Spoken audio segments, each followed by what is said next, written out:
Good evening, everyone. Welcome to the GSPL weekly roundup. Hope you're all doing well. Got quite a few things to go over for this week. We have strategic division to go through for last week. We have fire sale division to go through, and the SA division. We had a couple of playoff tournament finals. So we had the NA tournament finals, the EU tournament finals. Hopefully, everyone tuned in last night and watched Area 51 against Black Mamba. And then, more importantly, what most people are probably here for is Season 9. We have everything that is going into Season 9 coming through tonight. We've got that is an update to the Standard League and an update to what was Fire Sale. So we've got changing up a little bit on both of those, along with the registration opens as soon as we finish this stream. So you can register for Season 9 and the channels will be open as soon as this stream finishes. So that's what you got to look forward to. Now, I just wanted to come on and say hi. I've got to do a couple of bits of work in the background, so I'm going to disappear and leave you in the capable hands of Titch and Venny. And that's first of all, is my microphone working? Because you have me muted on every single stream. Yeah, you're here today. So everyone can hear me, yeah. So yeah, we've got Titch joining us again for another weekly update. I'm just impressed you said capable hand. Yeah, let's not get too hung up on that. I can still talk. We've got a bit of a weird one tonight. We've got quite a bit to go through. We've got the rules documents for the new season all ready. As soon as this is finished, the channels are sitting there ready, open. I'm going to just open them up so everyone can see them, and registration will start. But on this stream here, we're going to put a few little slides up and go through like the basics of what's changed. Should be interesting. And like Sean said, a replacement for Fire Sale. So it's a different format to the Standard League. Hopefully, kind of the same. The good bits should be the same, but the format will be slightly different just to keep. We have a recon in the background as well. Obviously not on camera, but evening. There he is. So you should be here. Recon in the background. Like Sean mentioned about the playoffs, we've got the results of the playoffs to go through. I think probably most people here would have caught some of them. Crespo, you've just missed him. He's coming back though. But it's a lovely little cock hat. Which is... I've asked him on the stream the other day how many hats he actually has. I'm generally curious. It's limitless, mate. It's limitless. Is it really? Oh. I nearly thought I'd go down the timber approach and put a suit on today, but I chose not to. Maybe next time. I have no formal clothes that would fit me. You've got to follow Smurf Anonymous. Got a story behind that one. It's not Smurfonymous. Detective work on the go. John, do you want us to go through the playoffs, or have you got the strategic ready first, and we'll get that knocked up? Yeah, I've got strategic to hand, so you can have a look through this week's. So let's get that up. So this is what was the final week of strategic. So we're now in the playoffs of that, but we haven't had any underway yet. So again, as we've said every week, it's just the same table. 12 gauge, finish first, French Smokers second. There is a little change there, but was that because I think one team had a break week last week? I think. Correct. Yeah, so that French Smokers, they were at the top. They were a game ahead, and then the break week this week. It looks like they've swapped at the last minute, but they haven't. 2 points really. Though. Come on. It's close, isn't it? Yeah, it's close. I mean, if we look at the aces as well, that was the only difference. Yeah, that was the only difference. Yeah, it's great. I mean, third and fourth looks like Headhunters just snuck in fourth at the last moment. But the playoffs, the way we did it was second down to fifth. We're playing the playoffs. A bit of a kind of a change up, because the idea was that the first place would get automatic promotion, and then the playoffs would determine 2 other promotion places. Now, we all know that isn't quite happening. That's part of what tonight is about. But that put French Smokers, Death Squad PT, Headhunters PL, and Endgame into the playoffs. Second to play fifth, third to play fourth. Like I said, none of them have happened yet, but I do think one of them is scheduled. Let me just bring up the info here. Playoffs. Yeah, so we've got a game. Time Smokers versus Endgame is Friday 9 o'clock UK time, and Death Squad PT versus Headhunters PL Saturday 10 o'clock UK time. So we'll have, I don't know how quickly they'll play the final after, but we'll have our finalists this weekend. But yeah, good season. That's strategic. It looked like it was going to be 12 gauge running all the way, but it did tighten up near the end, which is that's the kind of league we want, isn't it? Now on to the Fire Sale league that would be next, wouldn't it? Or are you going on to SA? Which Yeah, way are you doing it? we're good on Fire Sale. Fire. So, Fire Sale. This is last week. They've got one more left, haven't they? Week we're in, yeah. That's the end of Fire Sale. So we've got another week to do after this roundup. Area 51. What more do you need to say, really? Yeah, they've done some performance over the last 2-3 weeks, haven't they? To well, certainly rounded up the stats. Like, look at 92 to 63.5 points. Like, Hell of a difference. what the? A game ahead though. Still bear that one in mind, but Yeah. there's still only a max. You can pretty much say that now they have won because there is only a maximum of 13 points available. Yes. So yeah, fire sales rounded up in the bag for them as well. But that was in part by two recent games that we covered: Area 51 versus Black Mamba, and then Area 51 versus Accent PL, or the other way around. But two games where we thought we were going to be really close, and Area 51 just stomped it. So they've just been ridiculous this season. It's great that they do stream pretty much every match. I remember watching that, and I specifically remember the Pulse 15 one, and how I think we had Jens, if I recall, and he was just like everybody was just so calm, and because they're like on me, and then he was just like da, da, da, da, and he just like beamed down like all three people. It's just well, we said this. It was like wow, okay. We were saying this. But when did we cover the EU playoff finals? Was that last night? Yeah. That was last week, yeah. Gee, it's been Yeah, it's been that longer. That long. So we'll get into that a bit more in a moment. But just one thing relevant to the Fire Sale League as well is that we were saying that every single one of their players is capable of winning the round on their own. Like most teams have a couple of players that are good, and then there's some that maybe aren't as strong as others. But Area 51, every single player can win a round on their own, 1 against 4, and that's why they never seem to have a bad game. Every single match is just a fucking beasting. But they're good to watch. They are good to watch. But shaking up a little bit on the bottom half of things, the new school popping up over Assassinos, but Assassinos are 2 games behind. They've had 2 break weeks.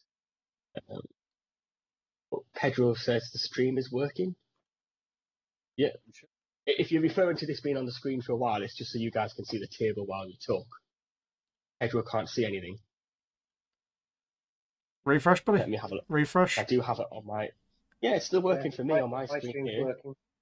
Yeah. We've just got the table up for a while, Pedro. We'll be back in a moment. Yeah, changed up a bit on the bottom end of the table there.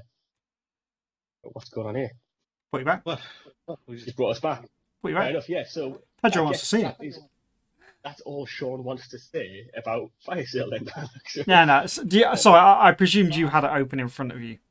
I have, to be fair, yeah. So it's only really the bottom of the table that's changed up, but there's still break weeks all over the place. Yeah.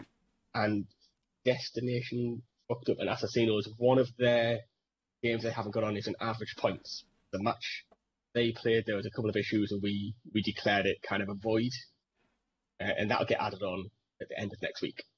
Mm-hmm. But yeah, Air 51 haven't won that. There's mathematically no possible way anyone can catch them.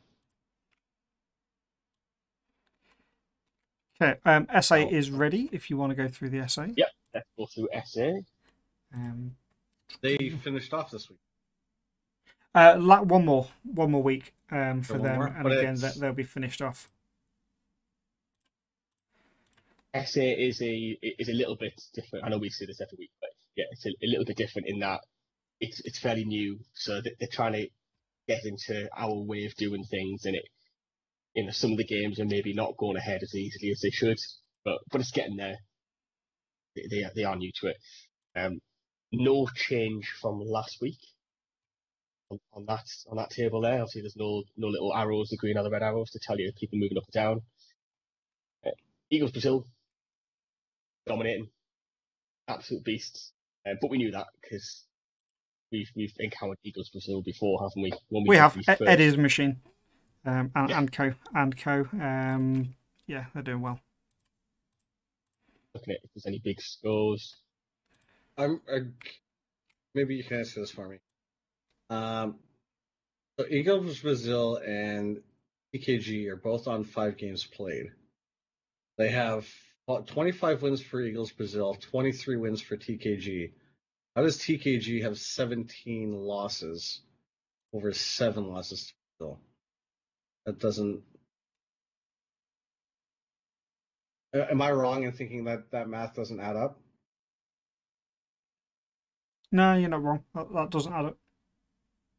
Okay. Yeah, look at that. But Eagles Brazil are sitting on. I've got Eagles Brazil down as 30 wins, 17 losses as of this week, and then TKG are 23 and they have put something wrong there. So as I've been teething issues with the SA division at the moment, so it's pretty difficult to give you kind of a meaningful explanation of what's going on there. Looking at the scores entered, there's some little gaps we've got to fill in with teams, and it looks like some teams have jumped ahead. It's a bit awkward. What's going on here? What? If you wanted to take a look at the Skype chat too. Yeah. Let's just pause a moment to read this, because I was too busy looking at the content we've got. Nice, yeah. I don't know what's going on. Anyway. But thanks for being in the chat and putting the viewer count up, and yeah, it's great. I was talking about the Skype chat. There's messages in Skype chat. Yeah, that's cool, isn't it? Yeah, that's what I was saying. If you guys wanted to take a look at that. You could join in, but we wouldn't have room for it to fit on. We wouldn't. Yeah. Right, I'm going to bring you guys back onto screen for the time being. We've gone through the league, so next would be the playoffs, which you don't actually have any slides for, so we just run through it. I will just explain to Wolf. Come on.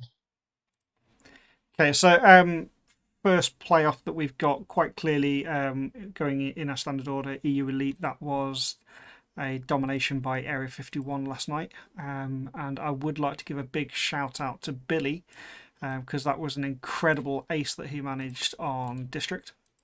Yeah. How the hell, I was in public afterwards. I was playing with Dominic and Daff, and they were talking about how they needed the trophy for getting an ace when you're the last player alive. And Billy did that last night in a league match. He would. I'm sure he's already got the trophy, but he would have got that trophy last night. And like I said, they're just in their own right. Each player on their team can win a 1v4 quite comfortably. Like at no point do you go, right, we've not really got much of a chance here. You go, right, Billy's left. There's still 4 of them left, but yeah, still confident. It's just insane. But it was a great game. So bringing up the elite EU elite results, the whole playoff. If I find the right channel where I've put it. So we had Area 51 beat Stat 6-2, Black Mamba beat Black Hawk 6-3, and then the final last night, Area 51 beat Black Mamba 6-2. So we thought that was going to be closer, but Black Mamba just couldn't really do much because they never found their rhythm, did they, Sean? No, they did struggle. And the main one we realised that one was the passport office in Embassy. They really struggled. I say they really struggled. Area 51 was straight on it. They knew exactly where they were going, and they just ran to that point. And yeah, there wasn't much, but I feel that Black Mamba could have been set up a little bit faster. Yeah, but considering they knew who they were playing. They weren't playing us. They were playing the best, or one of the best. Yeah. But for anyone who missed the game, what happened was Area 51 loaded in, knew because of where they started, they knew that the spawn would have been like the laptop location would have been 1 of 2 or maybe 3 points. I'm not sure exactly how many it is. And they rushed the passport office. quick as they could. They didn't mess about at all. and they got Bypassing there while- firewalls, everything like that, just straight to it, because worst case, it wasn't there. And Black Mamba weren't really sure if they should stay behind the wall or if they should have a couple of people out. So they were kind of between two different strategies, and Air 51 just steamrolled in. It was a massacre. Yeah. But there was one guy left on Black Mamba, while there was still 4 left on Air 51, and I just felt sorry for him because there was just no way you could do that. But yeah, it was a great game to watch, and Air 51 rightfully taking the win. Really, we need a team to challenge them, and a lot of people asking for Air 51 versus Meatpack. Yeah, which is actually funny. So I got a message yesterday from somebody.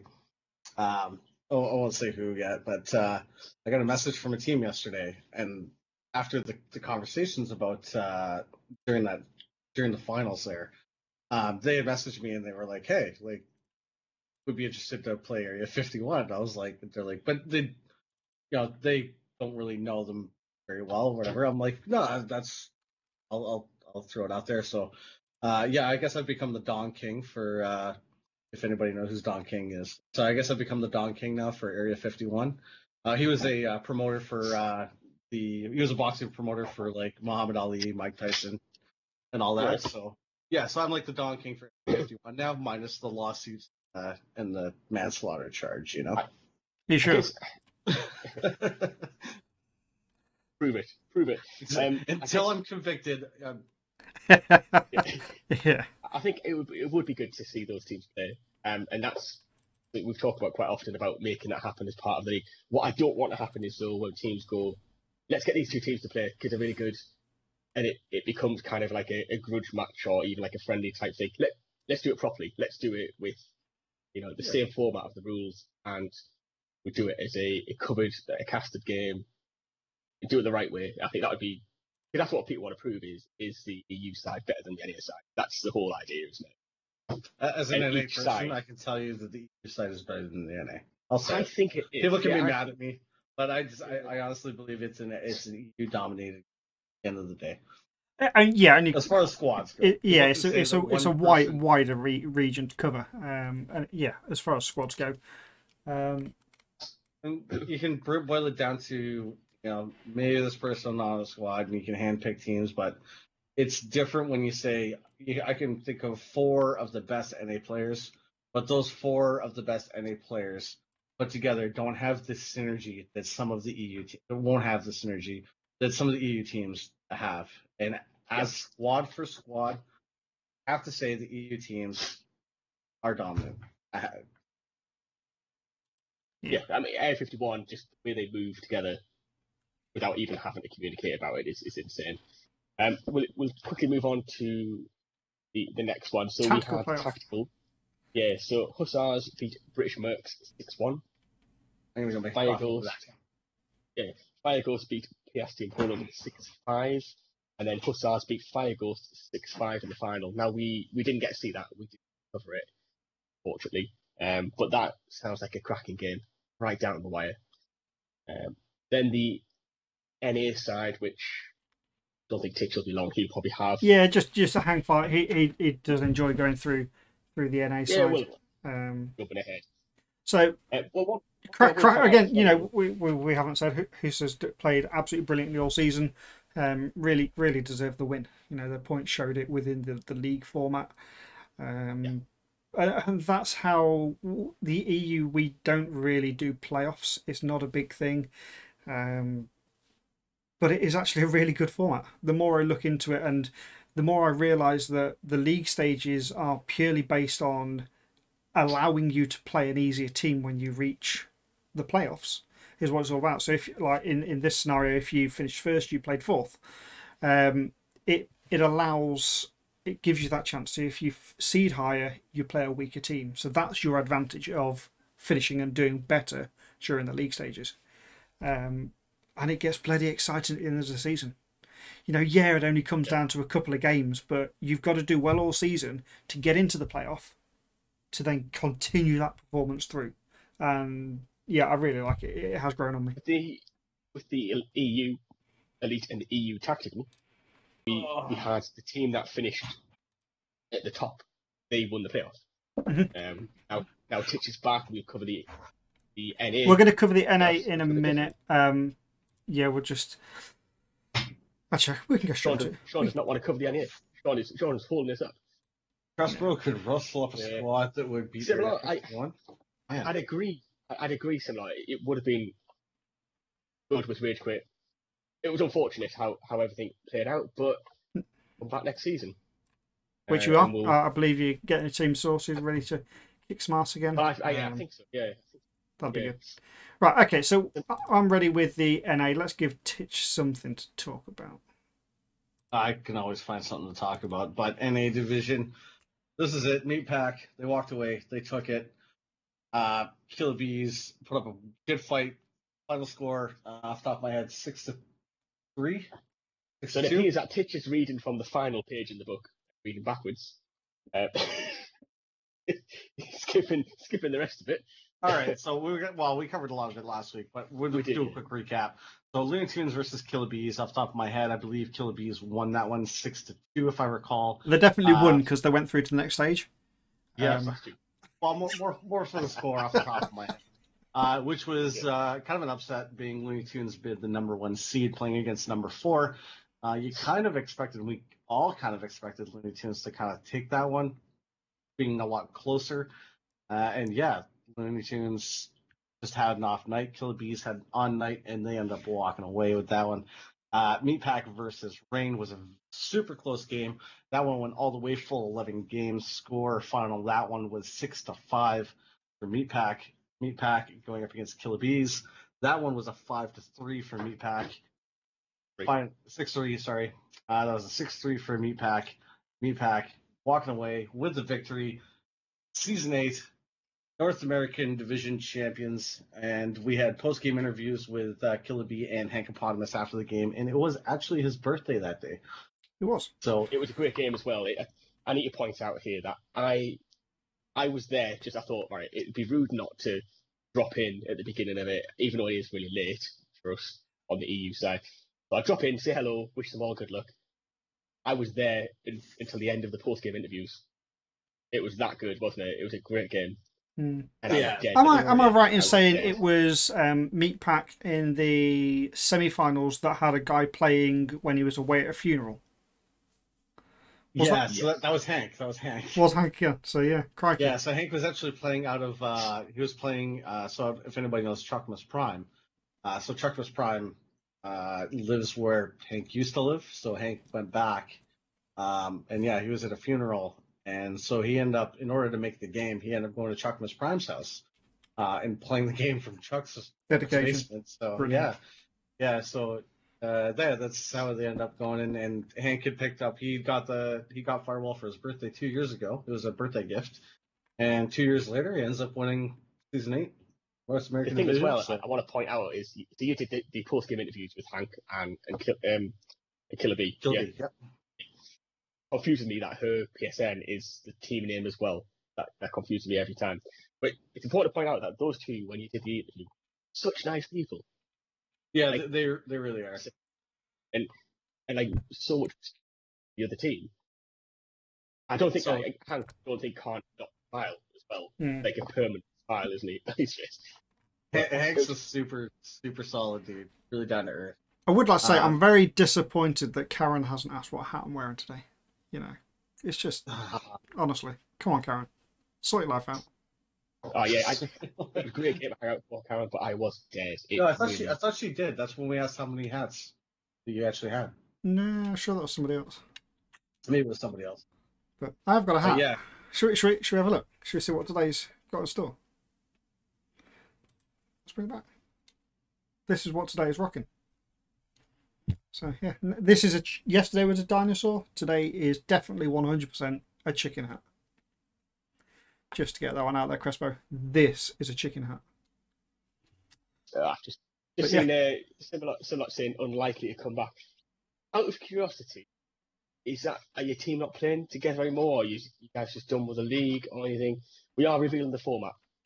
You know, things may change when you hear formats. May change your opinion, yeah.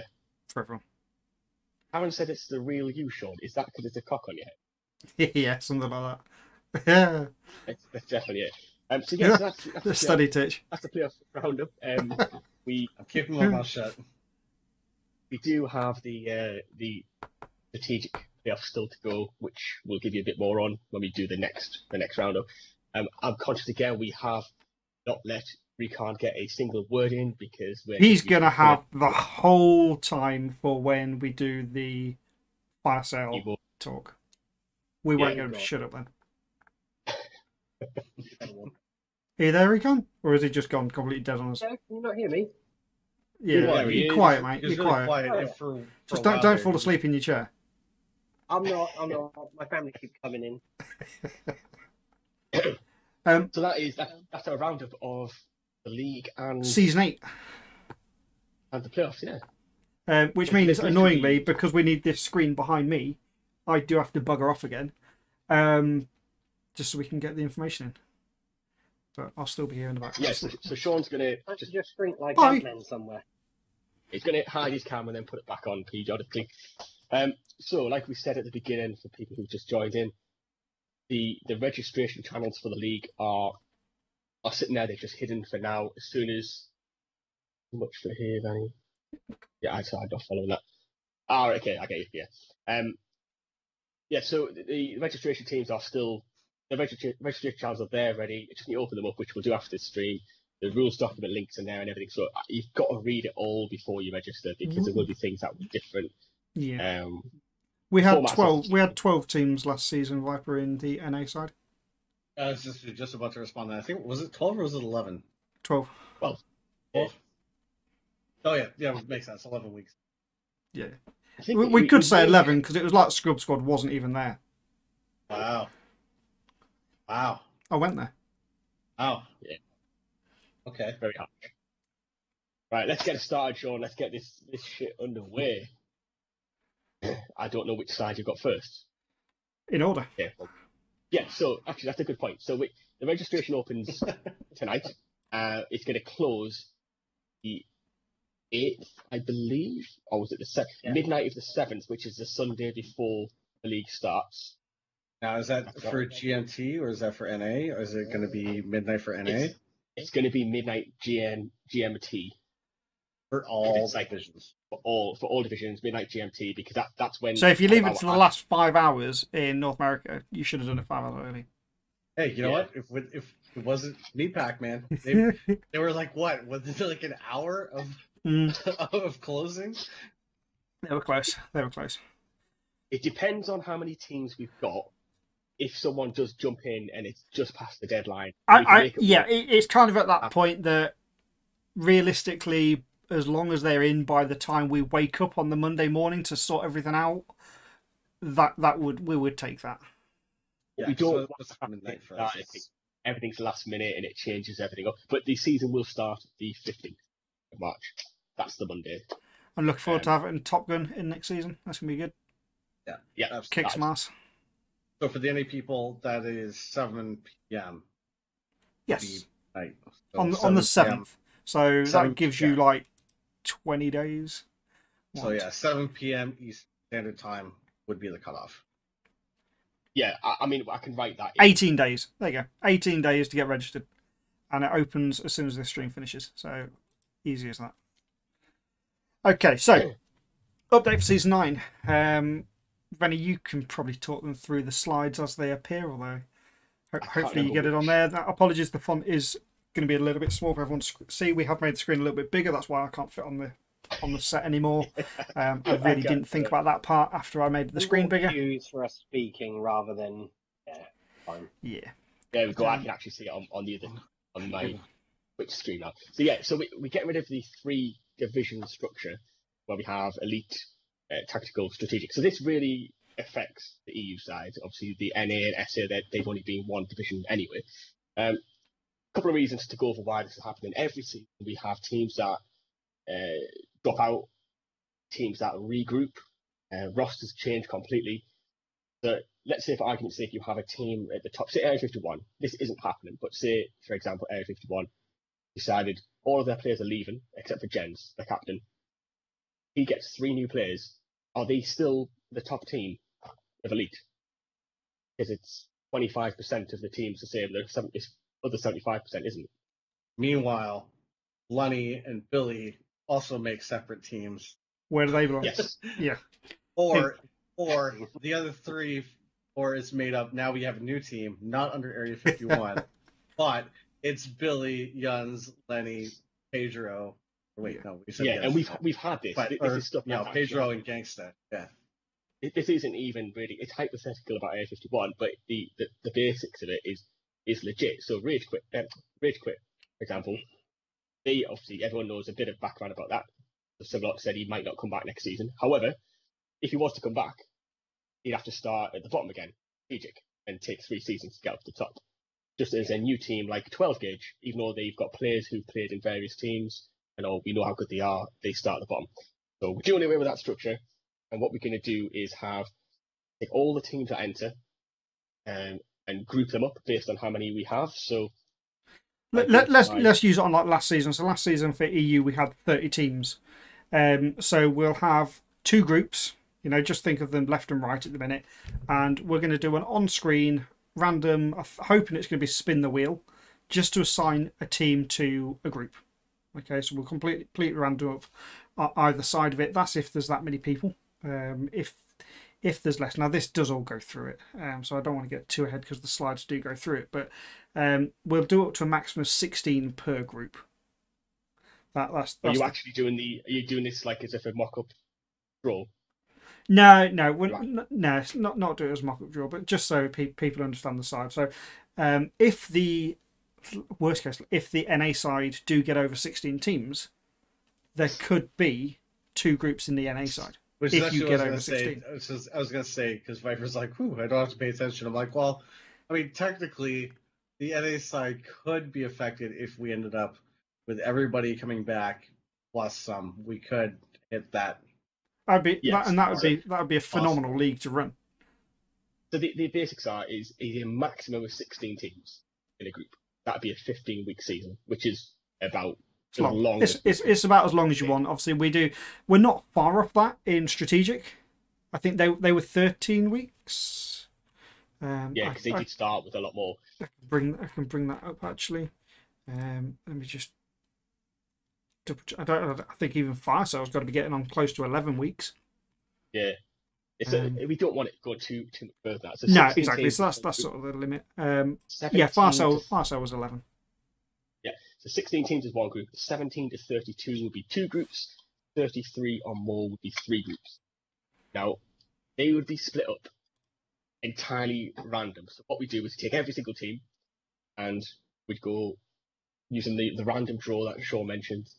It would, if you go that team group A, that team group B, that team group C, and just all the way through until we've done all the teams. Now, I know people would probably say, well, what if that makes a team unbalanced? Well, it's statistics. Mhm. So it has to have some good teams, some bad teams, some middle teams. It's going to be effectively everyone has a group that has a bit of everything in it. And the idea being those teams cross. I'm just reading Viper's comment. He was making a joke of what I said, but we have 12. But if the NA division were to hit 17, then we would hit the mark for 2 groups. So that's why I said it's not really going to affect NA. Maybe not this season. Maybe it does. There's a possibility. Yeah, we'll have to see. But if it keeps growing, maybe not this season, but next, if it keeps growing, could definitely. What we want is every season we can't tell you who's in what division and how many games are going to be played and what teams are going to return, what teams are going to finish on a high.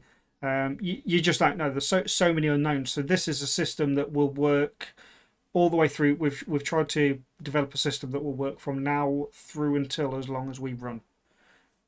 Gangster's asking, will that will make the strong team in each group dominate the group? Yes. However, that's where the next bit comes in, because this is all structured around merging all of the groups together into one playoff bracket. Yep. So we will get to that. But yeah. So the playoffs will be a lot bigger than, obviously, as you saw the charts there. We only put through 4 teams this season. They will be a lot bigger. the playoffs, so there's a lot more to play for towards the end of it. So you've got a longer season of gameplay, working towards a big playoff bracket to go through and clinch. Counting, why is the stream buffering? Don't know. It's What's your bit rate? fine for me. Fine here. On the stream I'm watching. 6,000? Yeah, Are you like Paco, or are you a 6,000 bit rate? Running fine. Yeah, running fast. 600. Yeah, you might have to drop the quality for yours, Karen, just till it catches up, or stop your porn downloads, whatever's going on there in the background. Who knows? Who knows? No judgment. Switch what's your over next to slide, 5G and move over closer to your router. Yeah, but put your router in one of their metal cages, because obviously the 5G causes the COVID. The router. Yeah. Switch to your 5G. And so this is going through how the playoff structures would work, depending on how many teams were in a group. This is for one group. This is just for if we had one. So if we have under 16 players. Yeah, similar. Reduce the quality down there. We'll have to look into this. If it's only our stream that's doing it, it may be that Sean's broadcasting on a high bit rate. That isn't ideal. Not something that allows you to not something you can change on the fly. No. Yeah. So just reduce the quality a little bit if that helps. So so this is the playoff section. So if we have one group of less than 8 teams, less than 9. Less than 9 teams. This is what we're going to do. The same as what we did this season. First place fourth, second place third. The winners play each other, and the higher placed of that game would end up then getting the advantage, as it were, because they get to pick the map first and that kind of thing. Billy's just joined us just in time, mate, to catch the good shit going through the new format. So that's quite simple. Next slide is where it's kind of the bread and butter of what we're trying to achieve here. Oh, sorry, no, this is showing you. That's still going through what the graph would look like in that circumstance. This is one group of 16 teams, so 10 to 16 teams. Mm-hmm. It's the top 6 teams compete. So this is what we're trying to do. So the top 6 teams compete. First and second get a first round bye, which I don't know if many EU would be familiar with that term, or if that's purely American, but basically they'd skip the first round. Then, as you can see on there, it would be 4th, 5th, 3rd, 4th, 5th, and 6th play. And they move through that bracket. That is in the rules document. So if you can't see that too well, those images are going to be in the rules document. Next one we've got here is the 2 groups, which is the 17 to 32 teams in total. Which is what we potentially think this is the ballpark of where we're going to be at for this season, for the EU side.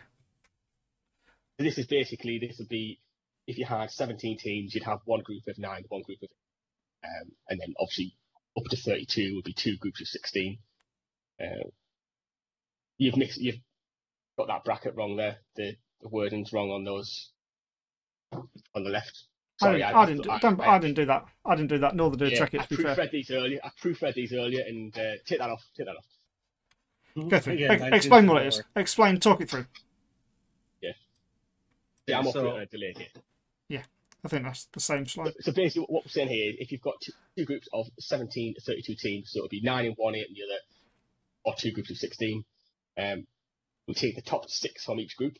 You've got 12 teams in total. First and second get a bye again, and then the other teams are seeded as the bracket shows. Again, it'll be on the rules document to highlight it.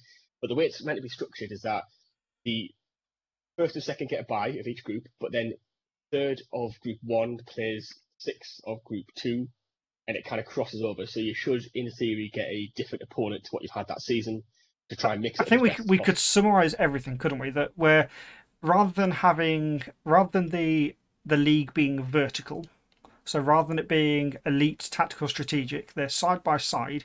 So any team can have a chance at winning the season whenever they join. That's the best way of putting it. Any team can get to the top of the league stages and then to the playoffs. Now, it is the playoffs. For next season, the league stages as far as winners, that doesn't matter. The winners for next season will be playoff winner. That is the figure that we're going to be going from. To go back to Similar, if Similar is still kicking around, this means you could come back as Rage Quit and You could win. You could win the whole thing. You're not penalised by having chance to win the come whole out thing. and then gone back in.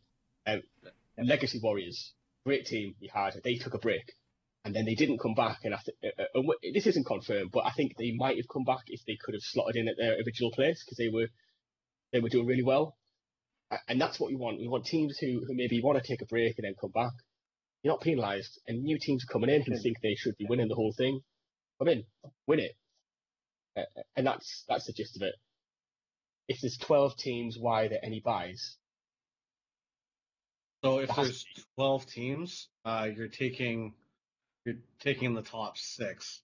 So if you have six teams, if you play against each other first round, you end up with 3 teams on the second round, and that doesn't work. So you have to have a bye. So first place would get a bye, giving you first 2 would get a bye, giving you 4 teams. Then you go down to 2 teams, which then now your first and second place join. So now you're back to 4 teams. So now you have 4 to 2 to 1. Yep. But yeah, it just honestly, like, you're talking about the numbers. Recon, how much did you want to kill me with me going back? I was like, we'll do 17. No, we'll do 5. We'll do 6. We'll do 8. Oh, if we do this, we'll do that. And fuck me. Getting that balance and the right number to work. This is the really frustrating bit. Is we touched on doing something very similar to this format when we did season 5, doing the tactical red, tactical blue side by side to aid promotion. But getting rid of the promotion relegation, putting everyone into the chance at getting the top spot. That's all that matters. Right, we've got gifting and gangster. It's complicated. Got here. You know what it is, right? It was fine until we realised the text was wrong on one of the slides, which Recon is going to want to kill us for again because he emailed these over this morning after we spent fucking hours. Said, can you check them? All day. And I checked them. This is the annoying thing. I fucking looked. I checked them. I did accuse you of raping my mailbox, didn't I? It was email after email, but yeah. But basically, it's not that complicated when you see it written down. You've just got these fucking ups here, including myself, talking you through it. That's the problem. And it's the bombardment of all the numbers. It is. It is. Fundamentally, 2 groups playing side by side. We then take the top X amount of players from each side and put them into a playoff. Done. Yeah, this one's going to get a bit more complicated. The problem with this, and what we found when we were trying to come up with a format and make the numbers work, is that the more you speak about it, the harder it sounds. You overcomplicate it. But this one's a bit stranger. So this one is the 3 groups. So you've got 33 teams in total or more. You get 3 groups of 11 or more. Now, what we wanted was we took the top 6 from the 2 groups. We wanted it to be the same. So we're going to continue with the top 6 from each group, which would be 18 teams. However, you want a janky bracket? Here's a janky bracket. Yeah, the 18 teams doesn't. So what we do is we take the 18 teams, top 6 from each group, we order them by average points to get first down to 18th. And then the bottom 4 would pick a match on each side of the bracket. Yes, leave the cabinet deal with a gangster. Fucking beautiful. Yeah. So the bottom 4 would then play a game. Think of it rather than the top 4 get a bye, the bottom 4 play an additional game. And everybody gets a bye. And everybody. So and again, could we could summarise even everything that we've done. We're trying to get a little bit longer league season, only a little bit longer league season, with a good playoff at the end to accommodate everyone to be able to play and win. That's all that matters. Because it was very elitist, if you like, how the format that we had it. It was a pain that if I join now, I've got to wait 2 years before I can get the chance at playing Area 51 and killing Billy. If anybody ever fancies that for a Sunday afternoon kickabout, but yeah. And pretty much each season, you are kind of always playing the same teams, which is you do at the minute, yeah. But this way as well, it just spices that up. I like it. Yeah, this format. So it's kind of right in a sense. In a way, it's still a league, but I get what you mean. But you have to treat it as 2 separate things. So you have like your season, so which is your games leading up to your seedings, and then you have postseason, which is your tournament, which is this here, and can almost treat that as a separate thing. So if you wanted to, you could say, like, even though you didn't win the tournament, you could say, I was number one for my division or my group, right? So you could say, like, you won season, but you didn't win necessarily postseason. Like, if you a really more want positive team way that that came- you mentioned yesterday, Vanny, was that, like, if you're lower down in your league division, so let's say 3 games to go, you are in 8th place. Yeah, we take the top 6 from each group, go through into the playoffs. So you've only got to gain 2 places, so that is still achievable. So you could absolutely fight your ass off to get through to there, and you could then, granted, if you're in 6th place, you are going to be playing the top team in the playoffs. But Killer Bees beat Looney Tunes. They were the lower team against the higher team. They won. It is doable. But it still, even if you're in 6th, you still can get that shot at winning. It's like, say, if you're playing a normal league match and you're getting beat 5-0. What's the point? Why do you continue playing?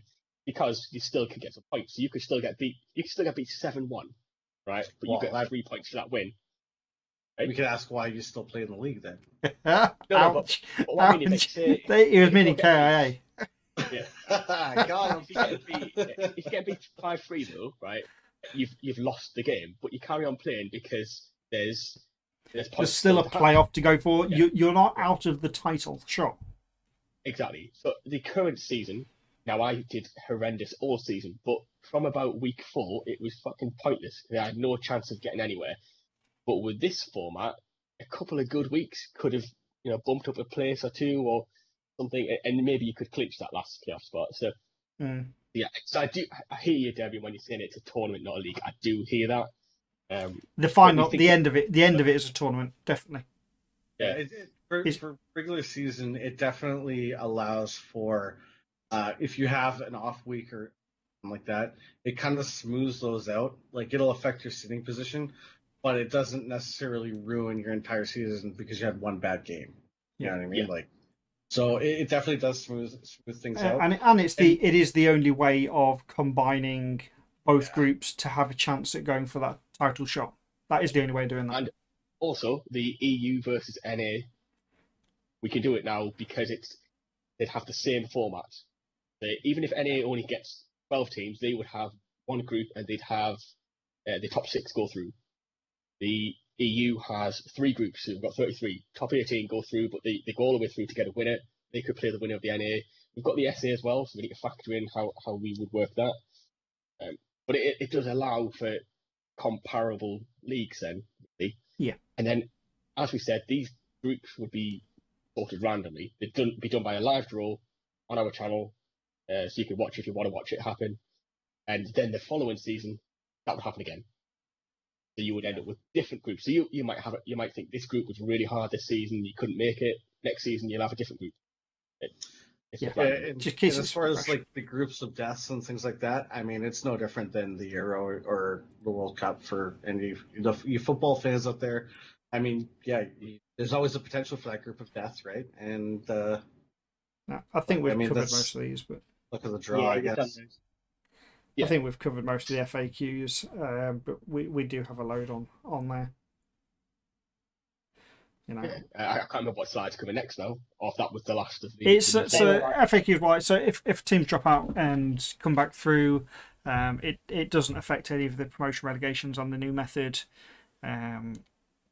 Basically, the gist of it is we sat down and they combined. We probably had close to bloody 10 hours of Skype calls between me, Sean, and Recon, conversations with the mods as well, and we brought Titch in, obviously from the NA side. He's got more experience of playoffs, and because I'm into my American sports, so I love a bit of playoffs. Sean and Recon not really come into contact as much, so we've had to kind of work out what we think gives the best experience. To be clear, everybody, that 18 team cluster was not my doing. No. Yeah. Sorry, 1 second. Hello. So the 18 team one. Let me just elaborate on that one. So as Titch said, it is a bit of a funny. Sean, you can come back in now because we don't need to see the screen. It's a bit of a funny setup, right? Okay. Yeah, come back in so I don't feel like I'm on my own. The 18-team one is a bit of a funny dear. setup, but we had it as, but I can't see you on the screen, on the Bingo. stream. So I need a friend. Here we go. Win. Oh, back now. So, yeah, with the 18-team one. Sorry, it is guys. a bit- I have to take. I'll see you guys later. I know. Sorry. Thanks very much, Stitch. All right. Mate. Cheers, Cheers, mate. mate. Yeah, so the 18-team one. Oh, you've took me out. I've just got to stay on my own because while Titch leaves, it's going to mess everything up. Yeah. So Anyway, I'll adjust you. I'll try this. I'll try this again. The 18-team one. It is a bit of a funny setup, but the only other way to get it balanced properly was to do 5 from each group, and we wanted more. We wanted more teams basically to go through, so we just did it the best way as possible. And we did talk a lot about which we will be branching out into other games. So we've obviously got Alvo coming up on the horizon. This foundation means everything's set in stone, and it doesn't matter what game it is, we've got a format there that works. Yeah. Done. And yeah, like I say, we think it's going to be the best experience. Yeah, for sure. We've made it sound quite complicated, but it really is simple. If we base it on the current formats, we're going to have 2 groups either side of roughly 14, 15 teams in each. You all go through, you play each other as you would standardly through your normal league play, and then there's just a playoff bracket at the end of it. Look at it that is as simple as it is. Everyone has a chance at winning the season. Nobody gets relegated. Yeah, it is. I just got Billy's comment. Yeah. Just we've got this bit coming up. The new bit for Fire Sale for next season's coming up next, and yeah, if you've thought this bit was complicated, then yeah, just tune out. This one's all right. Right. Should we bear it? Let's go for it, I suppose. Yeah. So, but the intro for this one, so Fire Sale, for anybody who's not aware, is basically it's a mode where we try to change the gameplay to be like no lethals and make it a bit more tactical. Score system is quite difficult, so we want to keep the gameplay, change the scoring system a bit, keep it fresh. And here it is. But Incursion, we've called it because Incursion. So replacing Fire Sale will be Incursion and Recon. Would you like to take the reign on this one? Oh no, this was a brainchild of me and Vinny. Okay, so at least you both know. So okay, well, luckily this one, the what we put on screen is actually fairly easy. No lethals, no motion sensors, no lasers, one jammer. That is exactly the same as last season. That hasn't changed. 7 maps to choose from per week. Venny, can you explain this next bit on the elimination though? Yeah, so we're gonna have like Fire Sale where we had these may change. Well, let me just say some of the this was an operation today. The initial season will not change. Incursion may have some tweaks. Yeah, because we're feeling this one out. But basically, like Fire Sale, where we had each week had a set, it had 9 maps, didn't it? So it was like 3 columns of maps. For this one, it's going to be each week would have 7 maps. Then when you get into the lobby, each team captain can ban 1 map to bring it down to 5. So if that week has Prepper and you think I am not bothering with Prepper, you can ban that one. And the other team bans. Or if it's Shoot House, you can go get rid of Shoot House. You can as a team go, I really don't fancy playing that map today. Let's get it out of the mix completely, and you can get. However, you can't ban the same map every week because we're going to have set maps. Yep. So we'll do similar to what we did with the rotation last season for Fire Sale, but yeah, it'll just eliminate it down to 5 maps. And then this is my fault if this is complicated, but I will try and explain it. So the idea behind it is this is all about the attack. So don't ban district because I love the district. So basically, each team has 4 different points to set. So you've got to give one map 1 point, the other map 2 points, another map 3 points, and then the last map 4 points. And you're wagering those points on your attack. So I'll put the next slide on, Sean. Yeah, because this is going to confuse me anyway. Yeah, and this will explain it. Again, it's not that hard when you see it. No, it's good. Yeah, we've done that. Kind of. You wager points when attacking. Yeah. So let's say the maps are like District, Shoot House, Prepper, Cargo, right? Now, my best chance of attack, I would probably say is District, so that's my 4 points. Then shoot house, I say, is for 3 points. Cargo 2 points. Prepper 1. So when I attack district, if I win, I get 4 points. But if I lose, my opponent gets 4 points. When I attack prepper, I only get 1 point if I win, and the opponent gets 1 point if they win. That making sense to anyone? Yep. Yep. So you're ranking what is going to be your best to worst. If you win on your best, you get maximum points. If you lose on your best, they get the maximum points. So what's interesting about this one, the idea behind it is that, like, again, for me, district is a good map for me. So I'm putting my 4 points on that one. But because I'm wagering 4 points on attacking it, if you win, you take my 4 points. So it's like risk and reward, basically. So if you've got a map that you think, I'm pretty good at attacking it, but I think these guys are good at defending it, you might just want to put your 2. Yeah, Billy. So you basically your best, exactly. That's worth 4. Yeah. But you've got to give one map 4, one map 3, one map 2, one map 1. 4, 3, 2, 1. 10 points. Yeah. And we think we're going to play them where you do your 1 point map first, then your second, then your third, then your fourth. So you kind of build up to your best one. And the one team would attack all of 4 of theirs first, and then you switch, and then the other team attacks all their 4, and their points are different. So they might have the same 4 maps. They might pick the same 4 maps out of the 5, but I put 4 points on district. Sean might put 4 points on shoot house. So basically, there's 20 points up for grabs, and then we're going to continue with the ace points and a half. So whoever gets the most ace points on a half, they get 1 point. So basically, each half's worth 11 points. That makes sense. Again, the more you talk about it does make it a bit interesting. You know, you're gambling on where you're going to perform well. Now, this is the controversial one, and again, might be my fault. I can't remember who's to blame for this one. If the enemy starts the hack, doesn't win the hack. If the enemy starts the hack, they win the round. So we had last season for Fire Sale that if they started the hack before they had the final enemy player down, you got half a point. This season, if you start that hack, you instantly win it. There's a couple of jokes here about how complicated it is. It is, but we're having to create our own mode because we haven't got any custom tournament tools within the game. We have to we have to create what is essentially a new game. So yes, it is confusing. I apologise for this, but the alternative is yes, Nick. So you would attack 4. Then this is not the standard league though. This is a separate one. If you've just tuned in, this is like our alternative league. But yeah, we're just creating a new game. If some people won't like it.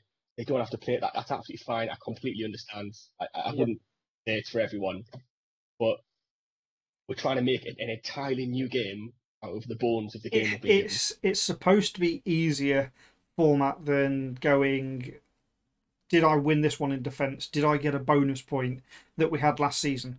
Because we made it quite hard. And this hacking the laptop thing, that's going to be the interesting one because we really want to focus on keeping the defending team at the laptop, or certainly where the jammer is. Let's say you're defending the red car on district, right? And you manage to get the jammer, or they don't put a jammer down. You could just chuck a load of flashes, a load of smokes, completely just cause confusion, send one guy in, start the hack, and win the round. If you know you can get there in time, put the skill on for a quick hack. Nick, it does get annoying to be honest, mate, but it just keeps it easier to split the game into 2 halves. But we have now done 3 seasons of switching. Once you're in that rhythm, for that, and they're used to the switching. Yeah. So, and it's mainly the ace point being shared per half. If you guys were to do both rounds on each map as you went along, you'd lose tally, I think, of the ace point. So it's just easier, and it's much better. Personally, I find it to be mindset-wise. These 4 rounds, I'm defending. These 4, I'm attacking, and your loadout doesn't change. So you save a lot of time there. It's just going to none and across. It's quite easy. But we will work on a better fixture for us determining who starts an attack and defend first, rather than leaving that to the team. We will have a method of that for you. So it is a bit fair. DP Smith's mentioning the ping pong on Office, ping pong table. Now That'd be brilliant. that is exactly what kind of scenario this method is for. However, we've put up there one jammer. Yeah. We have talked about whether we should allow jammers or not. So I don't know what people's thoughts are on that. If there's no jammer and people start the hack and get an automatic win, Yeah, I don't. is that It does need that jammer there. Originally, it was no jammer, and because of one or two bad little spawns like the ping pong, we decided no, we'll stick with jammer. Yeah. And it's better for relocation, and yeah, it's good. Mm. Yeah. The other thing we're also talking about is, so there's no lethals, like fire sale. However, we've been talking, this is before you came in, Sean, I think. Yep. Yeah. We were talking about potentially having mines in, but nothing else. So you could bung a few mines down on attack or defense. No, Crispo. So you could have instant karma, you could have normal mines, but no grenades, no C4. Mm-hmm. We're not decided on that. So again, any thoughts on that? Let us know. The idea if you was think to allow instant karma, and then Vinny said about, well, if we allow that, why not allow mines? Because it brings into play all the skills then. So, and because you have to be different contractors, having more skills in use really changes things up. So maybe just mines might, but will it be a mine fest? I don't know. Yeah, so we're undecided. Unless it would like to say we're at the moment for Nicawatt, if you do want to tune out at all, at the moment we are, unless we get the interest, we're only offering this mode to EU. Unless we do get the NA interest, then we can bring that across there as well. Yeah, I think we need 6 teams or more. Yeah, we had 6 teams, they can play twice, which is a 10-week season. Yeah, that's about as low as we could go. Yeah, but we'll put that out there. This one may start registration slightly later than the regular season. We want to try and get it together, but we're still working on this one a little bit, so that remains to be seen. Is there another slide, or was that this is just an example of the points? Same again, and we are good.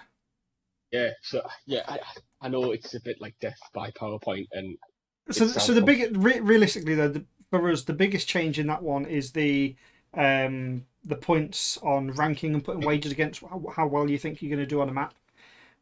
That's the biggest change on that one.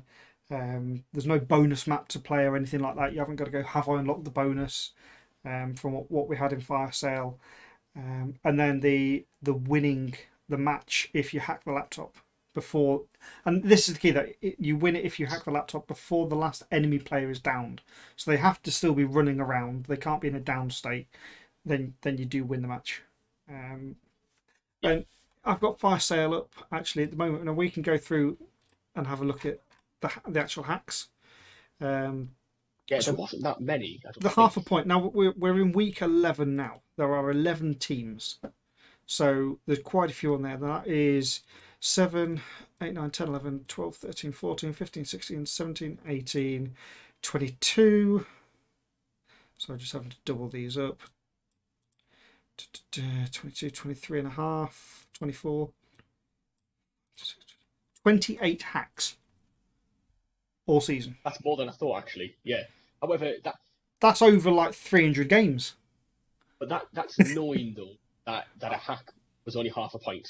Yeah. Now, if we knowing that a hack would give them the win, that could be interesting. Yeah, it will be all different contractors again. Flash. That hasn't changed, but we haven't actually put that in the slide. But yes, that will be the same for this one. Everyone has to be a different contractor. The registration channels are opening now. Go! Register yourself for season 9. Did you delete my comment about Dread being too early? Honestly, we started creating the channels, and obviously with Dread being a moderator, he was straight into the channel and put it down before that we were even open. He does not fuck about. No, he was there. I've deleted it now. Thanks. I'm doing it now. Yeah, so we've got EU, NA, and SA registration all open. Now, the SA, I wouldn't imagine will register straight away because we've only done this in English. At the moment, the rules are only in English. We will get them translated, but we need the mods to translate it, which considering we've only just finished the rules, obviously that we've not had time to do that yet. We'll try and get them in French, Spanish, Portuguese, Brazilian Portuguese. I think that's it, isn't it? The languages we do generally. Yeah. Yeah. So the division's open now. Crazy. Absolutely crazy. And actually, we finished at a good time, so we can just have our random chat as we normally do. Talk. I hear you got an arse kicking this week in tactical. Sorry, fire sale. Fire sale again. Should have a look. Who are you what playing? Did I get? Manage team stats. Let's have a look. Week 10, you were playing New School. The New School. How did it go? You won 1 point. Yeah. So yeah, that went bad. Yeah, it's been a rough season for us. But it's just got it's getting to the point where you can't just turn up to a game anymore really and expect to do well. There used to be every season there's been a couple of teams that did the same. Okay, interesting. We've got Billy watching. Billy, just out of curiosity, how many nights a week do you still play and practice firewall with your squad? That'd be an interesting thing to know, really, because I don't. To the point I was playing Call of Duty with them before this stream. We don't play firewall, and I've only got 2 people left in my squad anyway, so we don't play. But yeah, how often do Area 51 get together still and play? How often does anybody play? As a squad? How often, anybody in the chat, how often does your squad play? Outside of league matches. Outside of league in matches. Preparing. Yeah. Almost never. Oh, right, okay. Oh, well, fuck you then. You're just naturally too good, and that's unacceptable. Yeah. Even still, I think. I know you've kind of toned it down a bit, Billy, lately because you've been getting involved with the quest. I know that, but I think a lot of squads still play like every night, every other night, and it used to be that there was always a couple of teams that just turned up to a game and didn't really have any kind of plan. They just turned up and you could get a few easy wins. But now the level is just ridiculous, and I don't want that to put any new teams turning up. Put off any new teams who want to play. I think we need more new teams. That's a big problem, Karen. Yeah, this is where it's hard for new people to come in. That. Well, we were actually saying we said this last night. Actually, Billy, I spoke to you earlier. You watched the stream back. I don't know whether you heard the section when we recommended that you should get a brand new player that's new to the game and take them under your wing and teach them squad play and recruit them into Area 51 to the recruits. Now, my only example I can give of that is Top Gun, because Top Gun have the juniors. So you've all trained up your kids to be able to play as good as you guys, if not better, because the reactions are a little bit quicker. Yeah. But what we said as well about that was we're talking about a new player, like a brand new to the game, because if you took someone who's had the game since launch but they played on a different team, you probably couldn't get them to follow your kind of style because they'd have their own minds. Yeah. So Nick-Watt practices maybe for a playoff, but not the normal matches. But yeah, a lot of people are toning it down a bit. I think the 3 AM sessions are gone. They're toning it down, but the skill level's just. Oh no. Yes. Yeah. And Billy's mentioned he's played that much before together. You've got their own tactics. You just know, you're just gelling. You know where you're going. You know who's taking the jammer. You know who's got this load out. No one even speaks. When we're covering it, obviously the EHC they have the commentary over it all.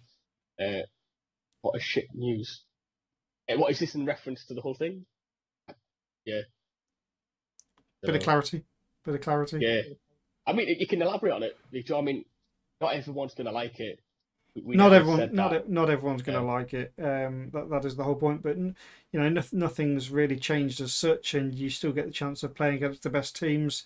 It's just we're not putting the top 10 into one bracket because that can't really continue with how long the game has been out. There is a point when that's going to teeter off, and we just need to be there to be able to accommodate whatever happens. And this structure will do that. It keeps everyone going, and you can join. So. I mean, if you want to be the best, if somebody wants to be the best team, like Area 51, hands down, have been the best team we've got. But what's our best equivalent of this? Is that if we kept the current system, network error, if Zamek wanted to come back next season, he'd have to start at the bottom again. Same as what similar. Same as what 12 gauge did this season, or season 4. They had to start from the bottom, work the way through and up, and it takes a long while. To go, oh, how have I got to wait 3 seasons to prove that I'm the best still? You don't have to do that anymore. You can do it in 1. What you'll actually get happening is you'll not get them teams coming back and doing that. You'll just get Zamek would go, well, I'll not bother, and that's not what you want. You want those guys to come back. But I think, say Area 51, right? They've been hands down the best team this season. However, the best. I'm going to come back to that in a second. But yeah, Area 51 have been the best team, but they haven't played in the league with Accent PL. They haven't played in the league with 12 gauge. So are they the best team? Because 12 gauge have only just joined, but they haven't had a chance to get to elite. This method would allow that. So coming back to vetoes, the best teams who are your friend. Is that meaning that we're structured so? No, that's still. I think that's still in reference to my team getting shot through a wall. I think this is a bit of trolling, to be fair, but yeah, if you want to elaborate on your point, by all means, we'll address your point. Not a problem there. Nick, that would be really interesting if that would happen, wouldn't it? That'd be really interesting. But this is what we're saying. This is where, but you could do that. So Area 51 could go, right, we're going to break up, we're all going to join a different team, and then they could the season after come back as Area 51 and not be penalised because they'd just be at the same level as everyone else. But things like that do happen, not through normal play. Like you were saying, Billy, how that you don't play together anymore as a team, you play as others. So you could end up playing with other guys regularly, like every night, and go, actually, I get on with you guys really well. I'll join a team with you. It's not through falling out with the other team. It's that you've made better friends or current friends with new players. Yeah. So that's all that's about it. It does happen. Players do fall out. If I go through how many players I've had in mind, Silent Viper, Doppy. At one point we had bloody 2 teams. But yeah, people just fall off the game, play something else. You spoke earlier about Valiente. He constantly streams Gran Turismo Sport. Yeah. He's always playing that at the moment. He's not really playing Firewall, and yeah, you do find different games to play. And the thing is, again, so say we had Rage Quit, Accent, 12 gauge, Hussars, Fire Ghost. I'm no disrespect to any team that I don't mention there, but these are all teams that came into the bottom league, fucking animals, right? Honestly, I don't know if you're just trolling us or if these are genuine. I'm quite happy. He's putting the view account up. It's all right. You can just say that. No, it's fine. I can't get my head around it. It doesn't benefit us at all. It means I've got more teams to beat me because the divisions are probably going to be bigger. Yeah, but anyway, yeah, it's interesting because you had like these good teams I named there. So like say Fire Ghost, Hussars, 12 gauge, Accent, Rage Quit, all those kind of teams who went to the bottom and they started working their way up a bit. But the bottom league is always stacked with some good teams. It's never an easy league. Oh no, it's not. Because every season you go, all right, well, Accent's out of that league now. We don't need to worry about them. Right, 12 gauge, they're going to get promoted. We don't need to worry about them. But then you get another 2 or 3 teams that just joined who are fucking animals. Yeah, I wonder whether I can go back through and find out who we had in Strategic in Season 7. Because we had some cracking teams in Season 7 for it as well. I think Stat probably one of the ones who, because they made the playoffs this season for Elite. Yeah, well, they went straight. They went strategic, tactical, straight to Elite, didn't they? So yeah, this gives everyone. Season 5. Season 5, we had Stat. They were in Season 5. So in Season 5, in Strategic, we had Blackhawk, Stat, and New School. Now, all three of those are in Elite. Yeah, in so you're season not 5. really playing strategic teams. And then when you're in tactical, you're not really playing tactical teams because those guys have just come up to tactical. But Yep. really, they should be in Elite. So yeah, so I don't know how it benefits friends, Vito. I don't know if you genuinely think that, I would happily take the time to change your mind because I fully believe this is better for the community. But if you're just trolling, then there's nothing I can do to change that. If it is still about that shooting the wall incident, that's really unfortunate. I hope it isn't because it is what it is. It's been a couple of. It's been long enough now. And in fact, you're on a team roster. You've been on a team roster for this season, so you so came back to our league. So yeah, we want to do what's right for the community. Yeah. Pitch has just come back to his chair. He's I don't know if we're going to get him on camera or what. I can hear him talking in the background. Yeah, but yeah, we're doing what's best for the community. This community, I think, has been on the verge of dying quite a few times. Maybe it's making a bit of a resurgence, but we want to try and keep things a bit fresh, try and get some new teams in, and then ultimately we'll have to, I hope so, Gifton. I hope it keeps things fresh. But ultimately, we're going to have to branch out to other games, and this format would just easily apply on a new game as well. We purposefully did it where we've been working on this for quite a while, doing all the numbers and stuff. But we purposely did it where we revealed it now rather than drip feeding it and have people asking questions that made us think, oh no, we shouldn't do this because we genuinely think this is the right move. But just going through and mentioning something that is important now, depends on when Vita joined in watching the stream, because we showed the original format and then we've showed the replacement for Fire Sale. So depending on when you joined in, you could be confused with what format we're running for this season. So this season is... You talking about Titch there, yeah? Vita. Oh, for Vita? Oh, no. So it depends on when he joined in to what he saw. So if you joined in and saw that we're doing a league with no lasers, everything like that, then you could quite easily not like it. But no, the actual gameplay for next season for the standard league is exactly the same as this season. It's just how we're grouping who you play with. That's the best way. Yeah, we actually, when we were talking, we had a conversation with the moderators because we always run things through the moderators and we work together to come up with new rules and stuff. And there was a bit of confusion where someone thought we were taking lethals out of the standard league. We made of all of us agreeing, right? We never do that because standard league has to be the standard the way the game was designed. Yeah, you would stop stuff that would be like the golden gun. Golden gun, yeah, game breaking mechanic, yeah. But you never like go right. You can't use a laser. You can't jammer. You can't grenades. The standard league would always be the standards. Yep. But and then any spin-off events from that are what we do. Yeah. It should be good fun. Best of both worlds. So registration closes for season 9 on the 7th of March. To aim to get it kicked off on the 15th. I'm just wondering whether I can actually get a slide put on the TV behind us. There we go.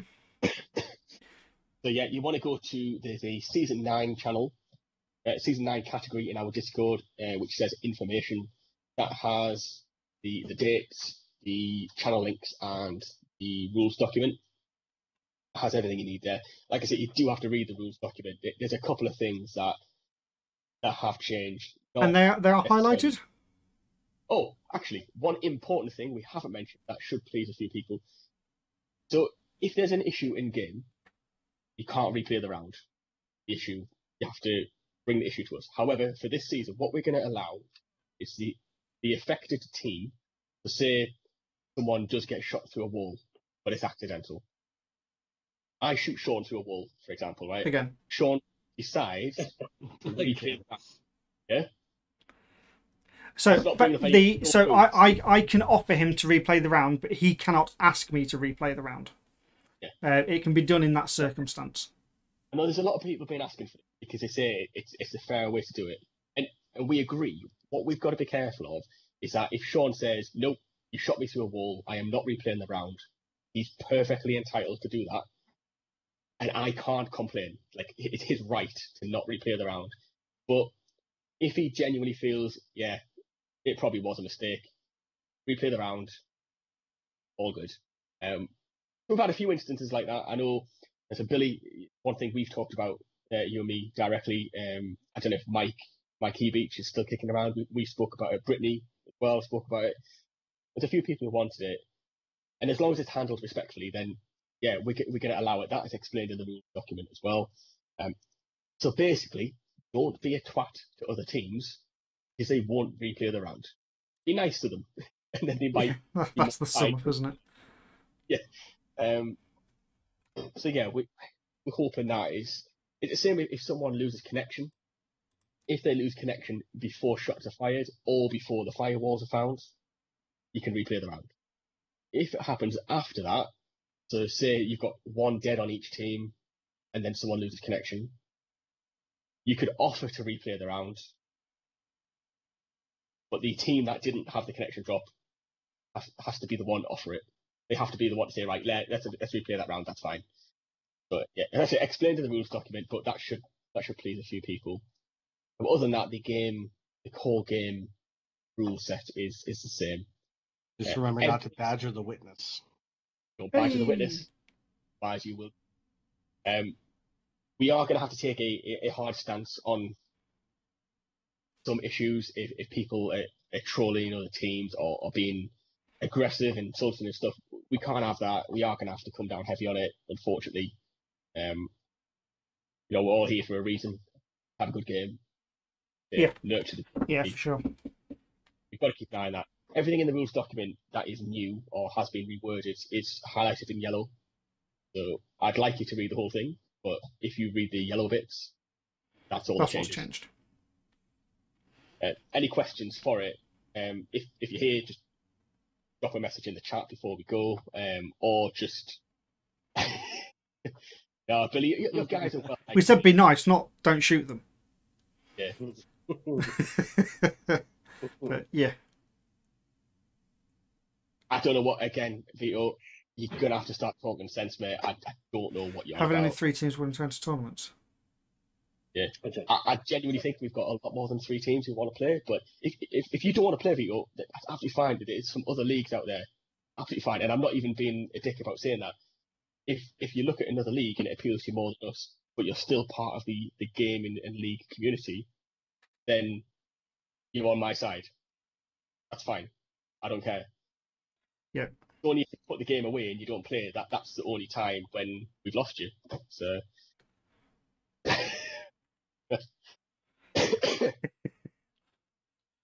yeah, Gank said it's good sportsmanship to do the replay. It is, however, the reason we didn't allow that as it's open to abuse, because you could shoot someone's ball and if you got away with it, you've won the round. If you don't get away with it, you could just go, oh yeah, sorry, that was a mistake, let's replay. Yeah. And some people do that, you know.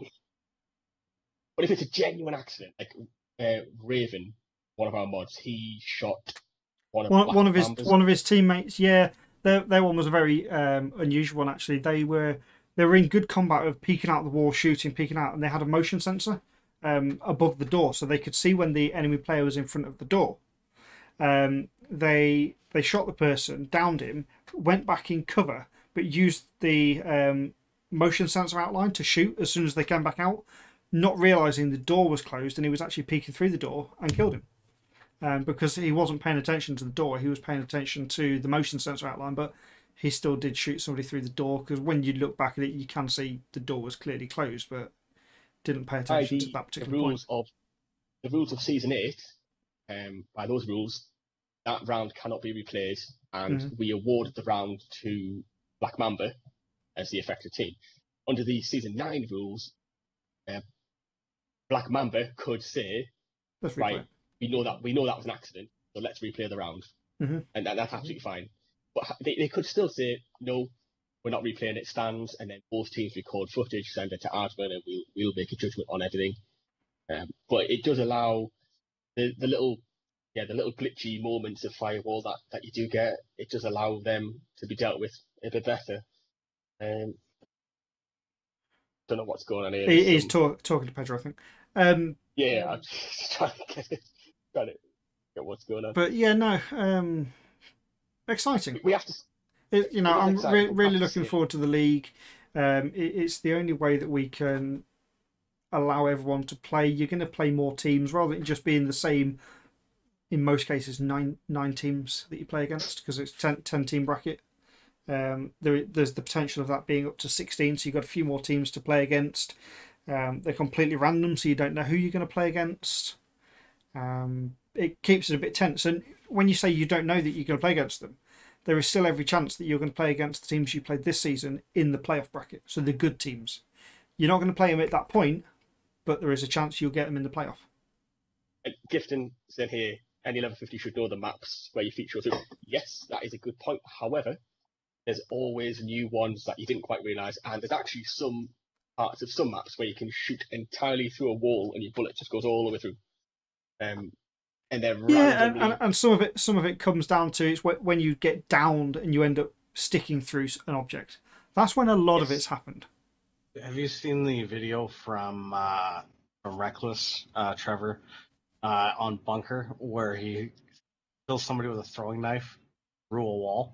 Like he put himself through a wall, and he was in the server room and actually got his arm through the wall and throwing knife somebody.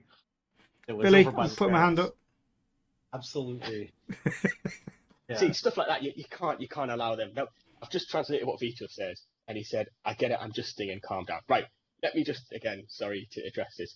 And I genuinely, I'm not trying to be a dick to Vito. Everybody knows that we had our trouble with this team in the past. That is not... we just want to get used to, make sure everyone understands the format. That's the whole point of going through. What I want to say to you, Vito, is that if you're, use the word sting in there, if you're still annoyed about the shooting through the wall incident that ultimately led to your team being kicked out of the league in the past, under this new format, if that game happened again, and the exact same incident, end of the round, the other team could go, I know it was a mistake, let's replay it. And then you just replay the round. That's what we're saying here. Yeah, it's not guaranteed, but we're trying to address where we can, without leaving it open ended for a team that would genuinely cheat. That's the hard balance to do. That we have to learn everything from season to season and just tweak where we can, to make the format a little bit fun. We have to, if there's a loophole. Karen's still in the chat, I think, because Karen was in my private stream the other day. Hopefully she can vouch out that we did mention that we hold absolutely zero grudges against players, season to season. So if we kick somebody out of season 8, they can rejoin season 9. A ban is only for a season. A disqualification.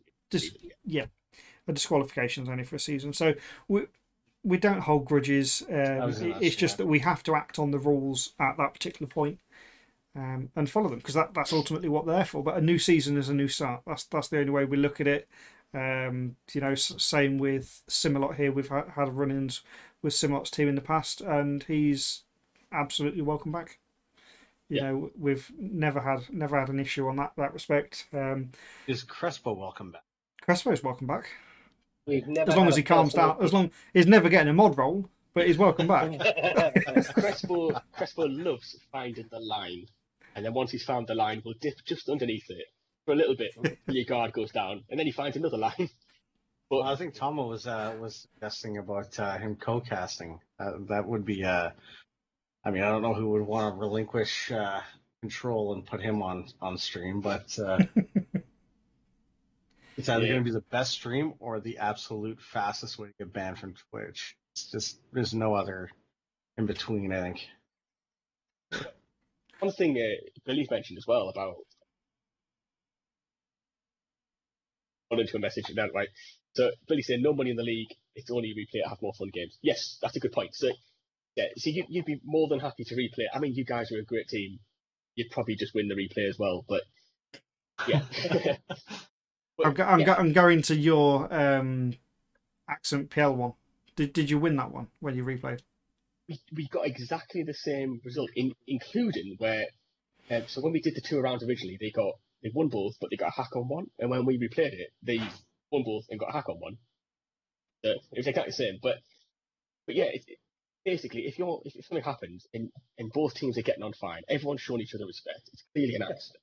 You replay it. But if you come in there and you start going, "Oh, you fucking idiot," all that carry on, you're probably not going to get a replay because the other team doesn't have to replay it. Yeah, and a lot of that's the annoying bit of that is a lot of it will come down to the time. You know, at what particular point their mentality of that captain is at the point. If Billy's been absolutely thrashing them so far 6-1, the chance of them replaying that round is slim depending on the team.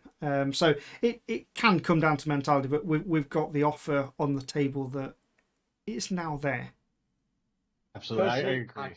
I'd probably I love Billy. I'd probably replay it 9 out of 10 times myself. Mm. But it was a loophole we had to close. And what we didn't want is with the new rule, you can replay it, but like we say, if the other team says no, if the affected team says no, we don't want to replay it, and then the team that cheated or whatever then kicks off, that's an automatic strike. 2 strikes is just disqualification. And we didn't want to come down that heavy on people and disqualify teams too often unnecessarily.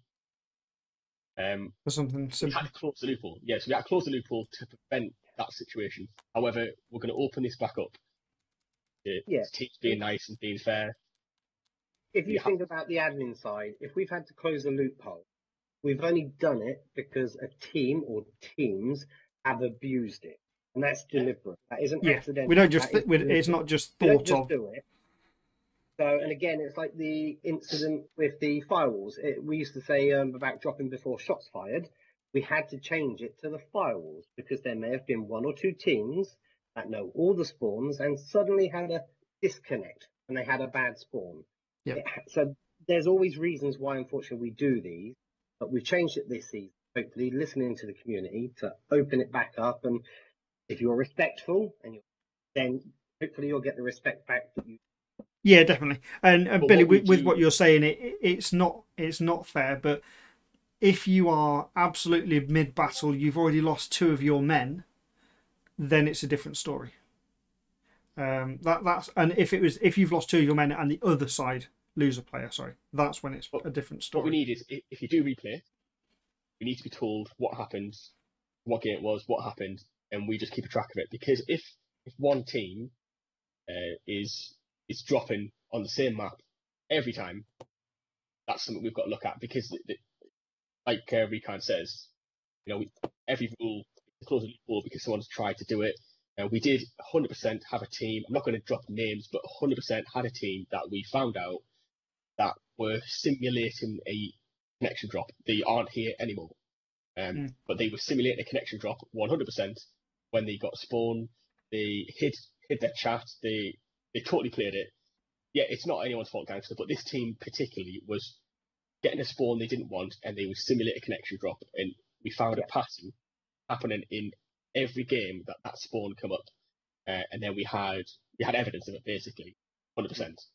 But we found Wolf and I have cast a game. We cast a game once where somebody blew themselves up with C4. They were trying to place it. They placed it, and I think they were trying to put a motion sensor down. And this is like right at the start of the match. They put a C4 down, and it looks like they were going to try to put a motion sensor down. Blew themselves up, and the other team went, "Quick, everybody should kill themselves and reset." We weren't ready, and it's like that's not quite how that works. But there's some stuff where you can close the loopholes, but there's always going to be someone. But that's like you said, that's one of the reasons for keeping track of stuff like that, is because for reasons like that, where you have people that do try to use that loophole for whatever it means, because somebody made a mistake and they killed themselves, but shots haven't been fired yet, so technically that is within the rules. Not great, but it's technically within the rules. About the connection drop. So again, if you report, we have to report. We clear that lost connection to us, because if it's the same guy dropping all the time, we need to either address the connection issue, or we need to. It's so we can connect the dots across the season. Yeah. That's the only reason for it, just to help on that side. So anything that you think may be trivial to help, if you think, okay, this player dropped, put it in. We had a similar one with the player that had desync with. Desync, yeah. So we've had a player that had desync in 2 particular games, and it was the same player. Actually happened with Billy. It was Area 51 that was playing them after you played them. And it was the same player, and we requested the internet stats of that player just to see whether there was anything wrong their end for internet side, and no, that came back okay. So let's be clear, this isn't necessarily to catch someone out. We're not doing something to catch someone out. What we're doing is we're just creating a kind of a log, a background of info, and we actually took that to FCE, give them the video footage of both games and the screenshots of where it all happened, explain about the internet, and hopefully they can come back and say there's maybe an issue with that guy's setup or that location where the guy's playing from. But we did every bit of desync we sent off to FC. Yeah. So if someone's dropping connection and it's happening every week, the same guy, but it's different maps, different spawns, I wouldn't see that as a pattern of cheating. I'd see that as a pattern of that guy has got a problem that we need to, and if we can help a guy fix his internet problem and get a better experience in the game, excellent. However, if the guy's cheating, we will also spot it. So it's not just about and it is gifting. If you think from what we started with, you've been here a bloody long while, to come through and see how everything's changed and how the game's changed and evolved. It's quite phenomenal, really. I think some days we don't even understand how far it's come. I think it hits. We were saying earlier on, it hit when we were getting all the slides together here, and we had the screenshots of the new rules we put together. And we thought, "Fuck me, this has gone quite far." This format as well, part of the whole idea behind it all is so it's there in stone. We've got every eventuality set out. Different numbers of teams. Say we do another game. We want to do a contractors league. Got the numbers. Alvo League. We've sorted it. We've got the format. Everything ready. So it should be good. Yeah, there's so much. Obviously, Recon's gone through, done all the slides, got everything ready, gone through the incursion format. You've gone through the rules document. You've spent countless hours going through that, making sure that it's right as it should be. Then we've got to get it translated. I've lost count how many. This is the really frustrating bit, and I've done probably the best part of 50 hours this week on Gaming Synergy, and I mentioned it to you guys that I've done so many hours coding, and all that I've changed is you don't see a 0 on the scoreboard anymore when it shouldn't be there, and I went, how the hell have I done so much work and there is sod all to show for it? But that's all. Have you got, or can you get a quick little snippet of the fixture list? Where it shows the icons and the new layout, basically. Have you got that? Yeah, that's live. Yeah, but have you got it there that you can put on? Yeah. Just behind Titch's head. Some great comments. Really appreciate it, guys, in the chat. If people didn't play, then we wouldn't be doing this. And I've said this before, we do it for the community, but let's not pretend we don't enjoy doing this. We love to do this and see it grow and everything. You have to. There's no way everybody puts in the well, amount of time this is probably our hardest point, is between seasons. When seasons are running, it's brilliant because effectively our work is done. The system is very good that once the seasons are running, it effectively runs itself. That side of it's really good. It's now, preparing for the next season. Once we've prepared for the next season, we've then got to get all the roles done. The Discord roles. No. We've got to spend hours going through the Discord roles. We've now then got to program that in because if anybody's noticed, we've now got the auto post channel. So once you enter your score on Gaming Synergy, it automatically posts it in Discord and onto Facebook. So we've got to get that updated for this upcoming season as well. Loads of little tweaks there now. I have got this. I feel like while you're getting that as well, sorry, we've not mentioned HC here. We've got Titch sitting between us here. So who's HC? You guys have experienced a similar kind of fast development recently that we have, haven't you? Man. You've been doing it for a while, but recently you've just elevated it with the studio. You guys seem to be covering more games. You've got new people coming and doing it. You've got your bar. You've got your little bar set up now. I like the bar. Yeah. I love the bar. Bar's great, yeah. The bar is nice, actually. Except, hang on. No, Titch, I don't love the bar, because when I did that stream with the HD guys, because it was really late, like 2 in the morning, 3 in the morning, I had a cup of tea, a cup of decaf tea, and he wouldn't put me in the bar. He said if you're drinking tea, you're not allowed in the bar. I was doing the production that day. If he was all confused, it was me, you, and Rad. Yeah. I've got another hat, Billy, for the next stream. Yeah, don't worry on that. But it all depends whether I get a haircut. So the wife's going to cut my hair, all being well. But what happens, Venny, when the wife cuts your hair? Oh, right. I don't know if I'm going to be sure. Right, okay. So when I get like a 2 or 3 on the sides, I fractured my skull as a kid, and I have like a little bald patch just here. However, I let the other half cut my hair, and so there should be like 2 bald patches. I don't know. Yeah, we can see it. Did you see that? Yeah. So yeah, just went a little bit close. So we bought new clippers, and she was looking at them, going, "Oh, these are great, these," and she just went, "Ching," and I was like, "What the hell are you doing?" And she just stood there. And she went, and I was like, "I heard the noise. I felt it on my skull. I know what you've done, but luckily we can't leave the fucking house, so it's all good." And you're wearing headphones. Yeah. And even when I'm not wearing headphones, like so when I do my work calls, I've just got like little earbuds in, and I always have my monitor to the left. I'm always facing this way, so no one gets to see that side of my head. So Sean, I gotta ask you though, for the Blender stuff that you do you render? And this might be a bunch of gibberish to the chat, but do you render in Eevee or do you render in cycles? Cycles. Render in cycles. Okay, so I had an interesting. Can I just point out roadblock? I now feel like the viewers when we were talking about incursion. So I hit an interesting roadblock last week. I'm going to top this up. So my roller coaster, as a bunch of people have been working on the roller coaster, I was putting lights all up and down. Okay, so keep in mind, our starting soon is like a 12-minute video. Like rendering that in cycles is like it takes a long while. Like it would take me weeks of rendering a video. Rendering in Eevee, I mean, it was 2 days to render in Eevee. So obviously Eevee and something like that is a better choice. Eevee maxes out at 128 light sources. That's harsh, Karen. That's really harsh. Where's that block button? Right, okay. So while we're talking to everyone on that chat, so Rennie, you wanted the fixture list, the new fixture list. Before you put that up, though, I just want to address gangster saying there should be an admin fee. You know, this is something we've talked about a lot, and let's name drop a swear word here. North American Firewall League.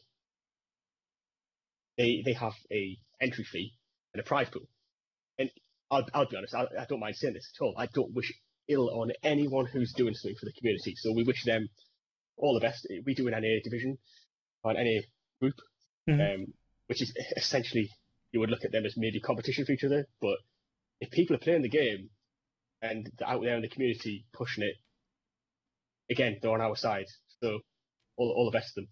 But they do the prize pool and they do the entry fee, and we always have them. We never have them. And we've talked about it quite often, but we want to be inclusive, and we don't want anyone put off because they think that they'd be paying a fee but then never winning any money. We may do it as an event, like a knockout for money, potentially at some point, but we don't need it. You know, we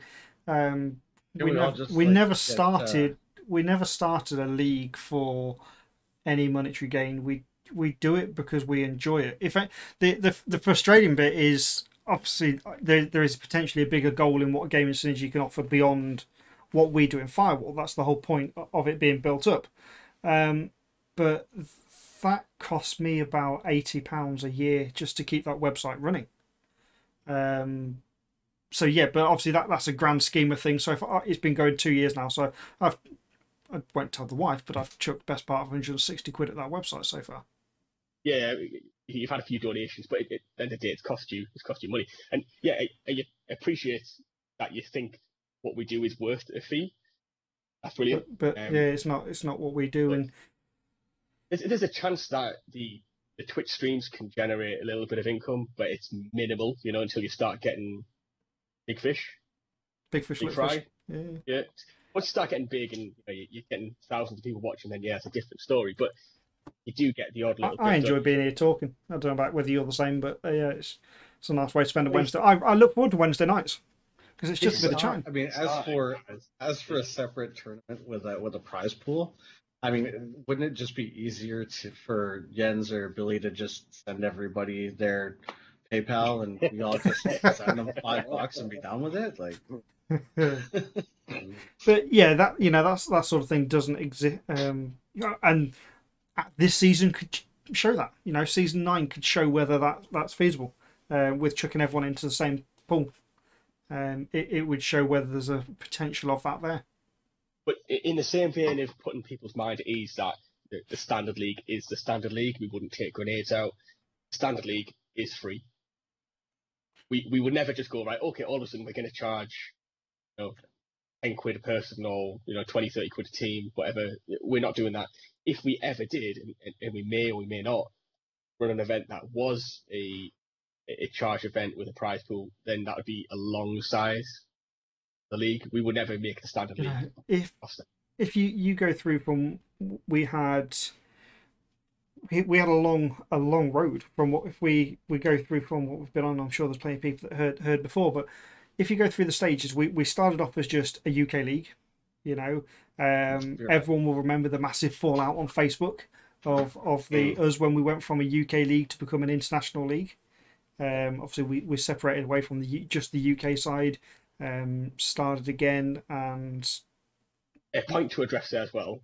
That does seem to be back. We were kicked off the UK group on Facebook. And I'll always maintain that did more to damage community than it did to damage us. Because there was loads of people there that may have been interested in playing a league that we weren't able to reach. Mm-hmm. Over what is essentially a petty dispute. So I'm hoping we can tap into that audience again, because like I say, anyone playing the game, great, keep the game alive. Yeah, there are a lot there. There's certainly a lot of people that when I do jump on, because I always go on solo, there's definitely a lot of random names that I don't recognise. And they might not know that this league exists. We're going to try and ramp up the advertising a bit, because we've expanded a lot in the last few seasons. I don't know, Gifton, to be fair. I got banned off the page, so I never saw what happened. We were admin of the page, and we literally had our access revoked.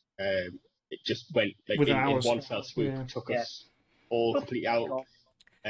But to go from that was what, season 3, season 4, probably 3. So to go from there to season 8 of what we are now. So Recon, you're a dinosaur. You've been here the whole time. I joined in season 2. Yeah, no, 2 for me. Yeah, I joined season 2, helping with the Microsoft spreadsheets that we were doing at the time for teams updating. That was back when we had teams like Too Slow to Win, Too Dumb to Quit. We had Tetley Teabags, everything like that, playing without. And then Venny, you've come in, you helped the same season. You were helping with the social media side. Initially Facebook, wasn't it? And then we got Discord. You to do the spreadsheets, and I asked Vinny to head up the Discord, and we changed from Messenger to Discord. Yep. We've ran 54 events. Wow. 54 events. 54 recorded events. So that's since the Switch. That's since the the proper recording of things started. Yeah. And then it's crazy, isn't it? Then obviously we heard about, we're doing the seasons as we do. We heard about Alvo. Found the Discord server. I joined the Discord server. You joined the Discord server. Steve put a random message in the Discord saying, "Hey, is anybody any good at Discord?" And I went, Venny. Managed to get wormed our way in. Managed to get him into Discord because he is exceptional at Discord. Setting up all the channel permissions and the roles, and then Venny from there. Steve said, "Do you know anyone that can help be moderators?" And Venny went, "Yeah, I work with a couple of guys already." So then that got myself, Recon, involved within the Alvo scene. And from doing a spreadsheet in Excel. Yeah. And then you've got, obviously, EHC, like I say, a lot of development recently, Wolf on the mods for Alvo. So basically, this is how kind of world domination starts. We are just slowly infecting every aspect of your life, and you can't get away from it. So this is technically this space is supposed to be within Amateur Hour Studios. Yeah, don't go there. But yeah, I'm just waiting for the file. Yeah, no. I keep saying Fanny, I need to change something on it. Then I'll send it. I need to change. Then I'll send it. But I know. It's like the screen that's behind you at the minute, Titch. I changed that with 15 minutes to go. I had to make it bigger. Yeah, I had to make it bigger because the information, people couldn't read it. Because there was 2 smaller ones here. Yeah, there used to be 2 lower ones at the bottom, two at the top, and then it was smaller than this in the middle. Yeah, just it's to be fair, can you train me up, Billy? I need it. I'd actually really enjoy. It'd be nice playing with the players that know what they're doing. Just tell them to get in touch with your Don King, Billy, and I'm just frightened he's going to put me with his cat because his cat's probably on more of an equal playing field. This is something actually. This brings us on to something we did talk about, and we can't work out a way to really get this off the ground. Is we think it'd be interesting if we had stats of every player. Yeah, we did mention that. Put that up. Yeah. Like we were talking of when you play a game, if you had a quick little table or something you could record, like who got how many kills on each round, and then that was in-game synergy, and it would give each team stats. But we think it would be really difficult to get everybody to put all that info in, so we would never make that mandatory. But that'd be quite interesting. And then we start talking about getting like a team rating, so get the combined XP of all the players, and which is something we're going to look at doing on the side, isn't it? So like for example, Area 51. So everyone from Area 51, we'd just say this would only be purely for a laugh, but you all send us through what your current XP is on the leaderboard, and we'll work out a figure. So like we'll take what that total XP divided by 1,000,000 to give us a figure of whatever it would be, like 53 or something. Then we'll do the same for Venny's team on KIA and just see what the difference is for the teams throughout a season. It wouldn't be used for anything as in seeding teams or anything like that. Yeah, you wish. He's only level 49, so he's gone right to the top and now he's gone back. He's broke full cycle. Yeah. But yeah, XP doesn't indicate much at all. Talk about firewall trophies. I still haven't got that long shot pistol one. I was hoping to get that while the golden gun was about. But you just don't play the game. Yeah. I just don't play the game. Yeah. Right. Okay. Let me just bring. So you wanted to talk through this, Randy, while I've got it. Oh, sorry. Hot on here. So. This is part of the evolution that has happened over time. Yeah. So this is only a simple thing. So when you've got an account on Gamer Synergy or you subscribe to a league on Gamer Synergy, you can click on the view fixture list. Now, initially, everyone will remember it. It was so basic that it just said. At the top there, it would have said Hellcat Traitors V18, and it would have been as simple as that. So now it's changed where it puts the team images in there if they've put it across. It then shows the score. It puts the score in if they've played. So like at the bottom there, you've got Assassinos are on a break week, so there's no score as it goes through there. It's little evolution things like that I'm going through changing that. From an actual person's perspective of looking at it, you wouldn't notice any different. But put that back up again, Sean. Sorry for just 1 second. So what we're going to do is in the league information channel, we'll have one link, the fixture list, and if you go to the top, Sean, where you've got the drop down menu. I need to interact with this. Oh yeah, sorry. If you go to the top, probably not. It's not going to work well on Streamlabs, but okay. Okay. Well, yeah. So at the very top, there's a drop down menu, and you would just click between which league you want to see. So say for example we've got the EU region is split up into 3 groups. It would be EU Group A. You press the drop down button, you can select Group B, Group C, and you can look at them all from one link rather than having millions of links all over the place. It really is worth having an account on Gamer Synergy to get all the information there for you. But it's just little tweaks that have happened over time, and like I say, HC changing their studio once Pitch had that light bulb moment about Blender. Which, Yeah, by the way, I want a studio so I can do this, and then let's have a roller coaster. I just, how do you get from one to another? so it's funny, like, so I wanted more utilization of the space for like starting zooms and stuff like that, and the whole like the background sort of had nothing there. So I wanted to make something that was big enough that would take up room because we have a lot of it, and just something that would kind of give a bit of a have in the background of different shots and whatnot. Like originally the idea was like a parking lot, just have something there, but then it was like I was just like, why not a roller coaster? And everybody's like, why? I'm like, why not? It's big. It takes up a lot of room. And I can put a bunch of flashing lights on it, and that's how I found out that EV maxes out 128 light sources when we have about 4 or 5 per set, not including the building and everything else. Yeah, I maxed out EV's light source engine. Talking and that Swahili to me again. Basically, I'm at a serious crossroads. I'm gonna end up having to take a week and a half to render out this video now. I always remember when we talk about stuff like this. I remember that one of that video of how to make a tree. It was like you do this, and you do this, and you do this, and how to make a tree in 60 seconds. Oh my god, I love that. It was hilarious. Yeah. I'm just gonna drop while we're chatting. I'm gonna drop the Pro League Discord link in. I don't know how well the links work in Twitch chat, but there it is. And I'm also gonna drop in the AHC Discord link. Now, this is while we're talking integrations, things like that. This is something that I'm excited for if it will ever work. Now, I obviously created Gaming Synergy. On the Alvo side, I help with the leaderboard and populating and storing the data on that. So that we have potential future chances of integrating the two. So imagine like in Firewall, if you play a custom game, you finish the game. We have the potential that in Alvo, the leader would go submit scores, and it would just go blah, blah, blah, blah, and it would automatically update Gaming Synergy.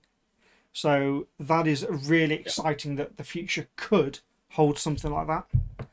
Yeah, there was also things we talked about. I don't know how feasible it's going to be, but where because of the kind of the involvement we have within Alvo, we would have an Alvo league running, and it would have a code, and then when you go to a private match, put that code in, and it creates the lobby based on custom the rules parameters of that event.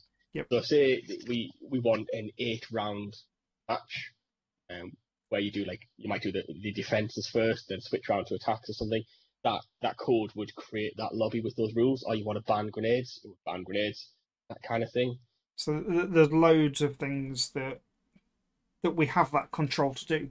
You know, we even when it went through to as simple as we did the competition within the beta for it, we pure and simply because there's no custom lobbies at the moment in the beta, we just went through and said, okay, at this time of day, I want only this user, this user, this user, this user to be able to access that game mode.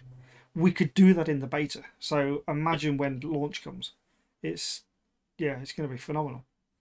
Yeah, it's stuff we talked about a week or two ago on this weekly stream about how fair play to FCE. They've created a brilliant game apologies, Benny. Everyone is going to lose you for a split second because my headset will turn off and I need to put it in charge. But carry on talking. You're okay for the game. Yeah, so FCE did a brilliant job with the game. I think they've really revolutionised VR for a lot of people. It's probably been the tipping point for a lot of people getting involved, and then the competitive scene.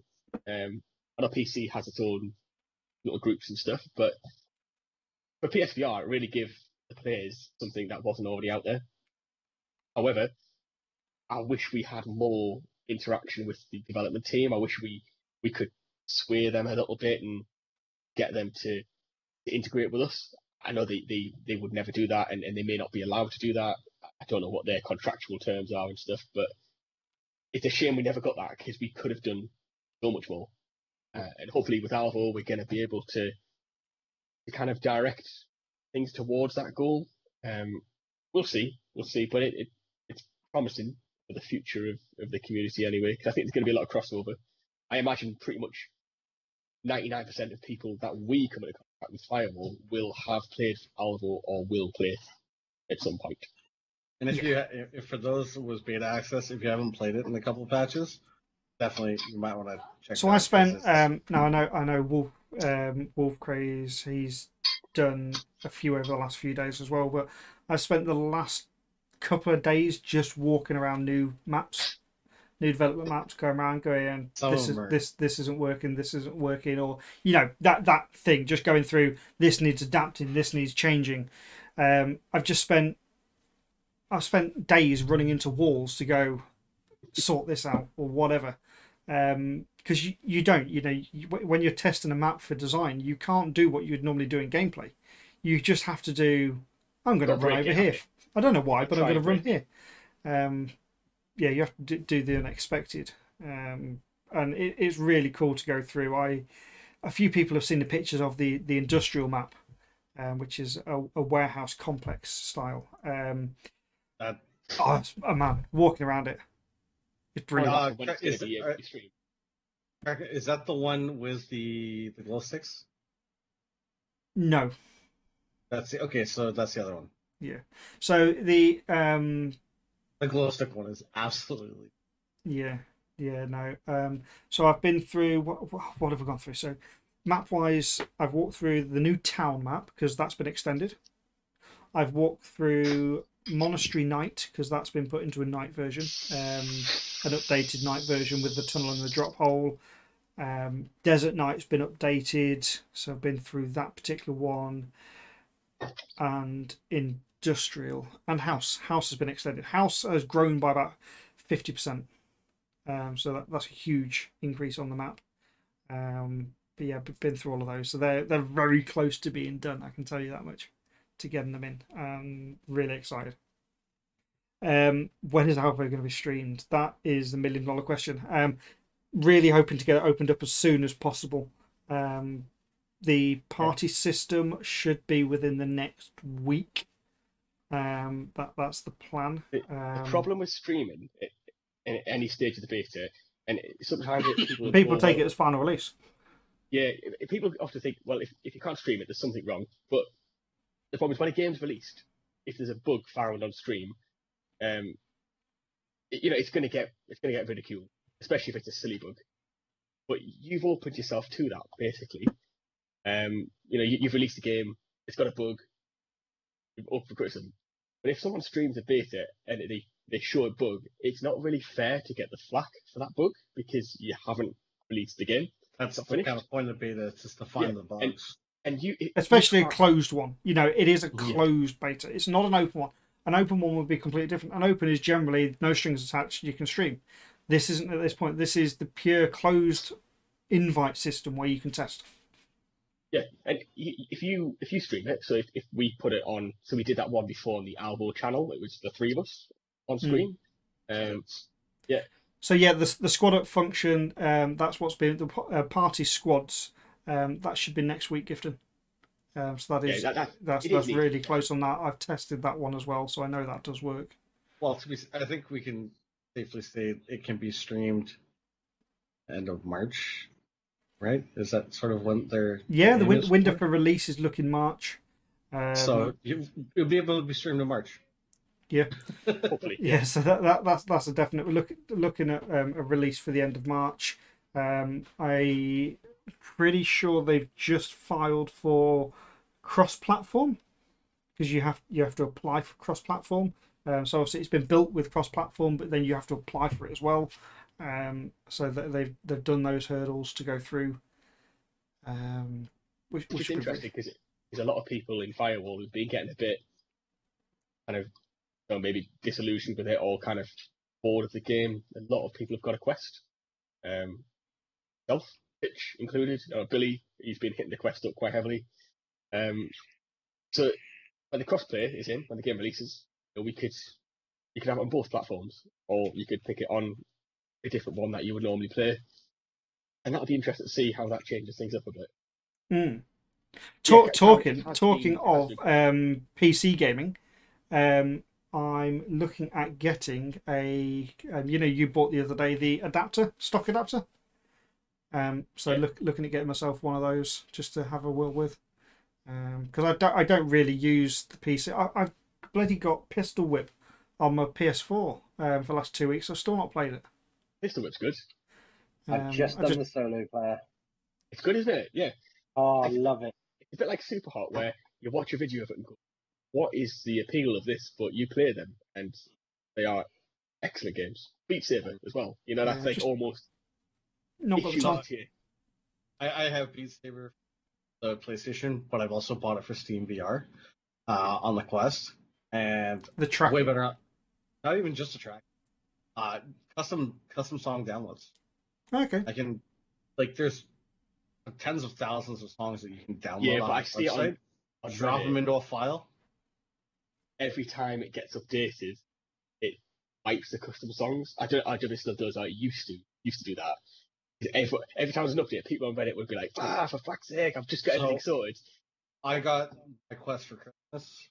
I'm assuming the Beat Saber must have had an update since then. But I've added songs. Yeah, and it's been totally fine since. But yeah, I downloaded a ton. Just don't make a request. Okay, yeah, that's not. You can make a request if I have the song, but Karen has the tendency to pick the slowest songs that I have, and I'm like, I've gone from like Silverstein and Alexis on Fire, like hype, Motley Crue, high, play in the air, Phil Collins. But this is the thing. Sometimes on Beat Saber, the slower songs are actually harder because you get used to having a good rhythm, and you can't quite get that with the slow one. And that's the problem. Is I hate the slow ones because they're so slow that it fucks me up. Yeah, I bought the Linkin Park pack for the PS version, PS4 version. That is amazing. Brilliant. I love that one. It's hard. It's actually my youth. Linkin Park was like my peak college age. Brilliant. Love it. But yeah, it's games like that. It just keep you moving about a bit. It's kind of deceptive how. You said I've been coding recently, just up here trying to keep. I've just been listening to Eminem. So I've been on. His original stuff can't be a good Eminem. I was gonna say what album? Yeah, original Curtainfall mainly. Yeah. I mean, don't get me wrong. I still don't mind his newer stuff, but he was like in the days of Stan. That was Eminem. Yeah, up until Encore, when that was those were when he really put some meaningful. My nickname that everyone that knows me. Are you sure you want to put this live on air? Yeah. No. My nickname is Stan, right? And there's an Eminem link, but then I've just realised I probably shouldn't explain why, because it's a bit more identifiable. But yeah, you got your wife in the trunk of the car. No, they don't know about that. Actually, no, They don't know about that. Oh, what's going on here? Something count dropping off. My message just came up when I said view count dropping off. Okay, that's not secret anymore. That's not secret. The fourth wall has been broken. Why did that come up? It always the chat always does. Yeah, but that was ages ago. Doesn't matter. People are talking about Onwards. Onwards is great, but that will never come to PlayStation.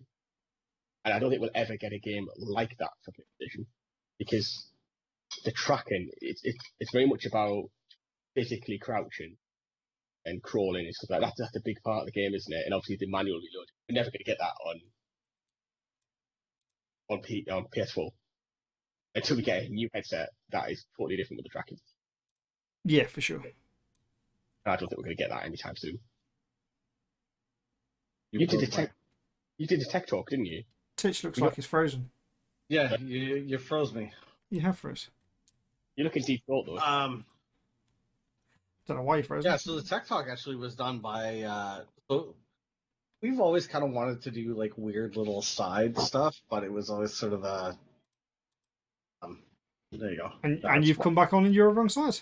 Why'd you move down? What is going on, guys? We've managed 2 hours here, and now it's falling apart. I am sinking in my chair. What's going on? I That's know the what's thing going on. is you I got don't messed even have up, to and adjust. then I know exactly what's going on there. That's no, that's not my you already fault. adjusted it. Yeah.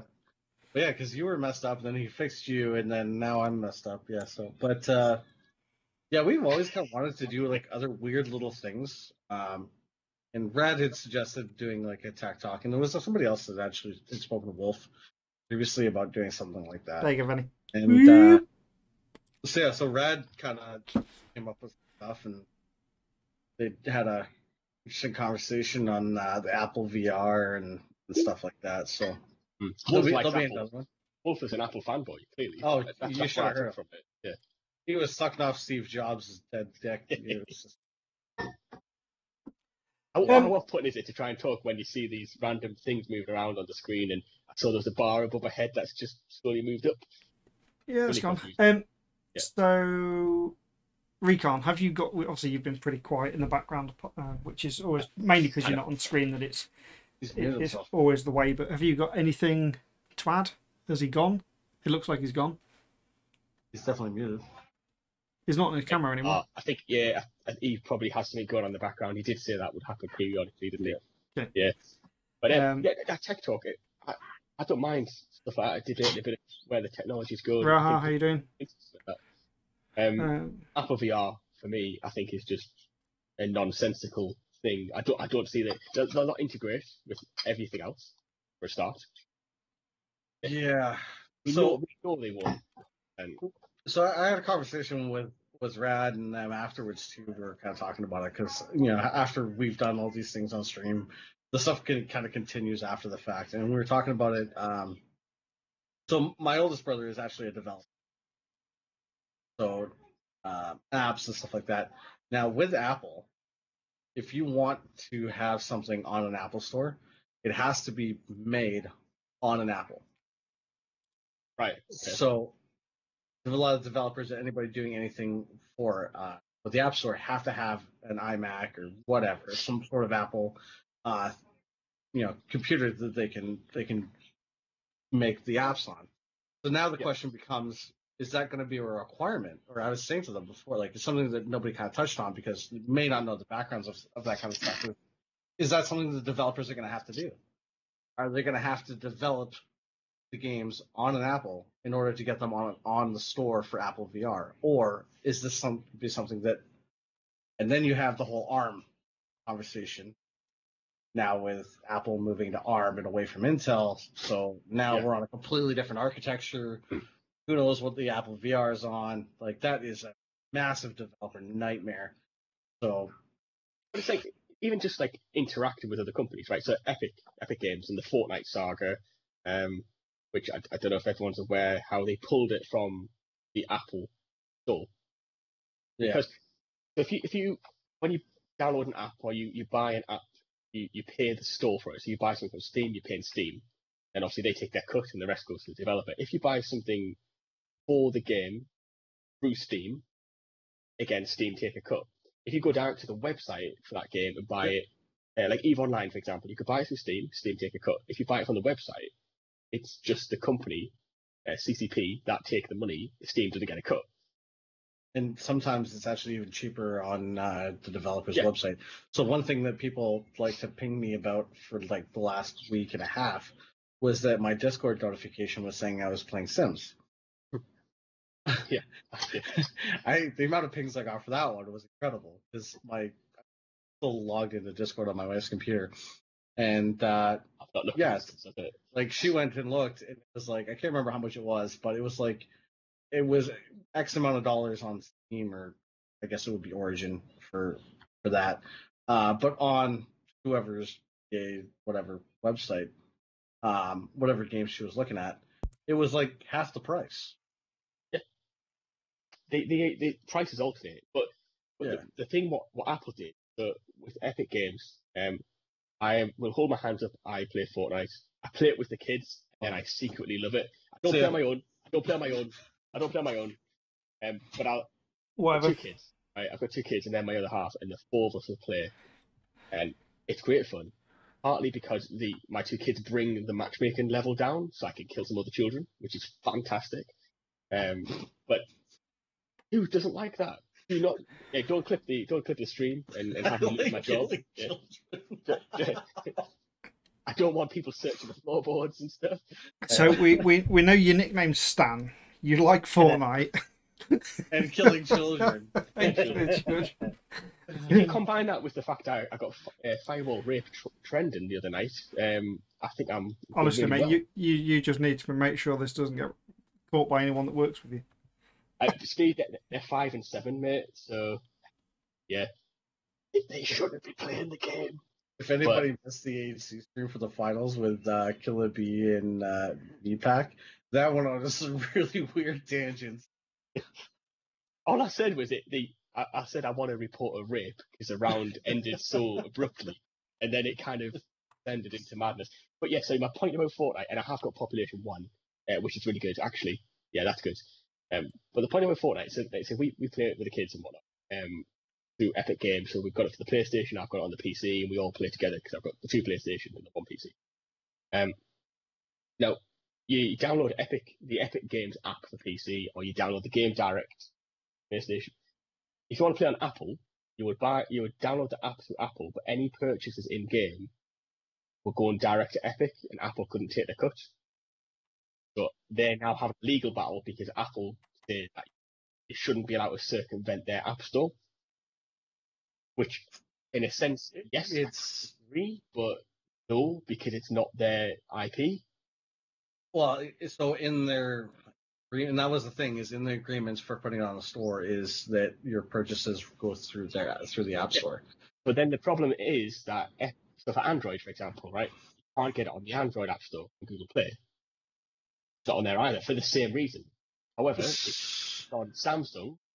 I've got a Samsung. I just switch to I go back and forth every year, and it's on the App Store for Samsung. They've got the Galaxy App Store, and if you don't have a Samsung but you still want it on Android, you would just download the APK from Epic Games themselves. But Apple doesn't let you do that, and that's I like how we started talking about a league here. Yeah, now we're on a tech talk. But yeah,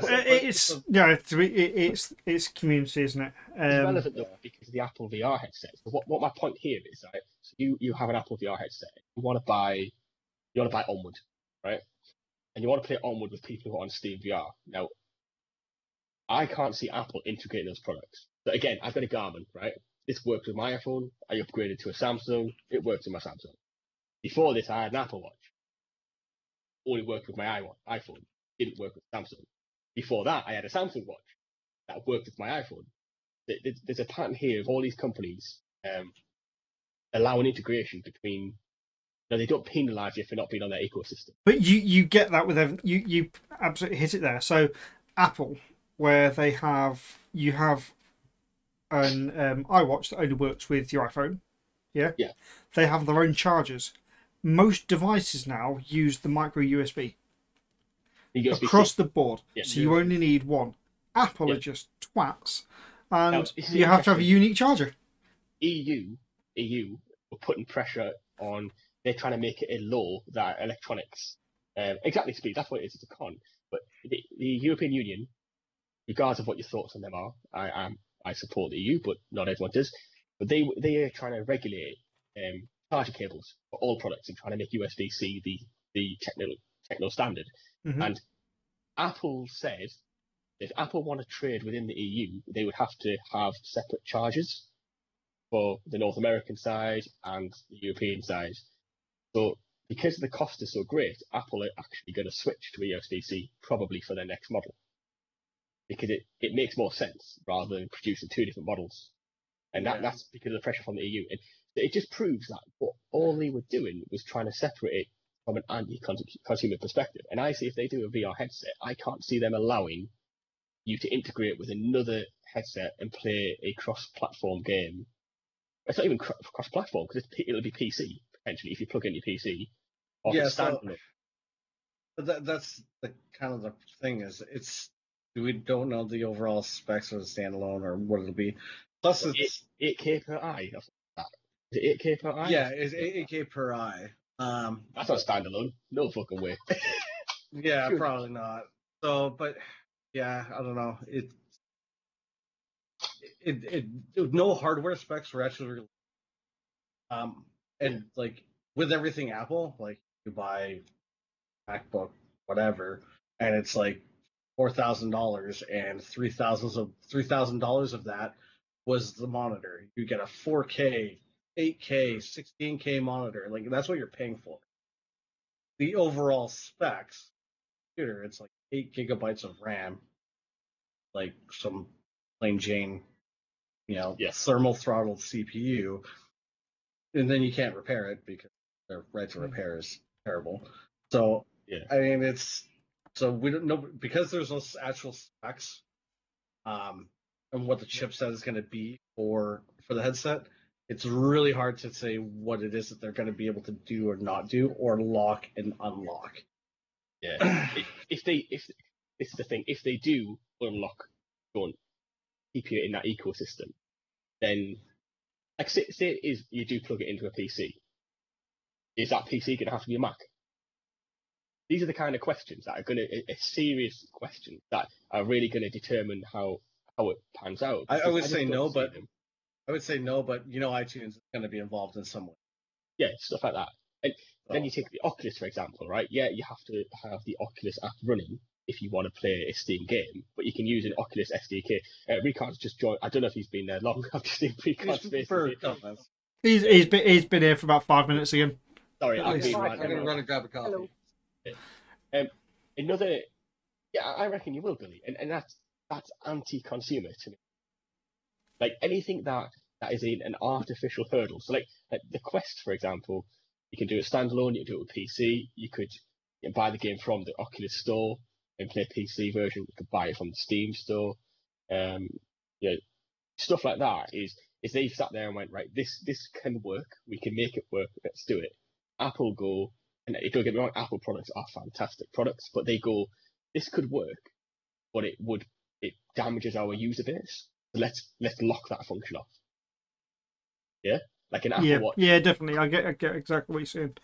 An Apple Watch could work 100% with an Android phone, but they purposely stop it from working because it's cheaper. It's cheaper development. Fundamentally, it's cheaper development. Only having to test something and make sure it's compatible across all your devices. The Bluetooth device. All you need the app. Yeah, but the software on said device has still got to work across. All it needs to do is sync. I've got the Garmin. All it does is it sends a signal using the Bluetooth, and it sends data points to the app, and the app chooses how to display it. Now, again, I've got Galaxy Buds, the earbuds. They work better with a Samsung than they do with any other phone. But they work with every other phone. So yeah, you're going to get some extra features like the active noise cancellation that you wouldn't be able to customize on a non-Samsung phone. But they don't go, right, let's lock that feature off. Whereas Apple lock the feature off. And that's what I don't get.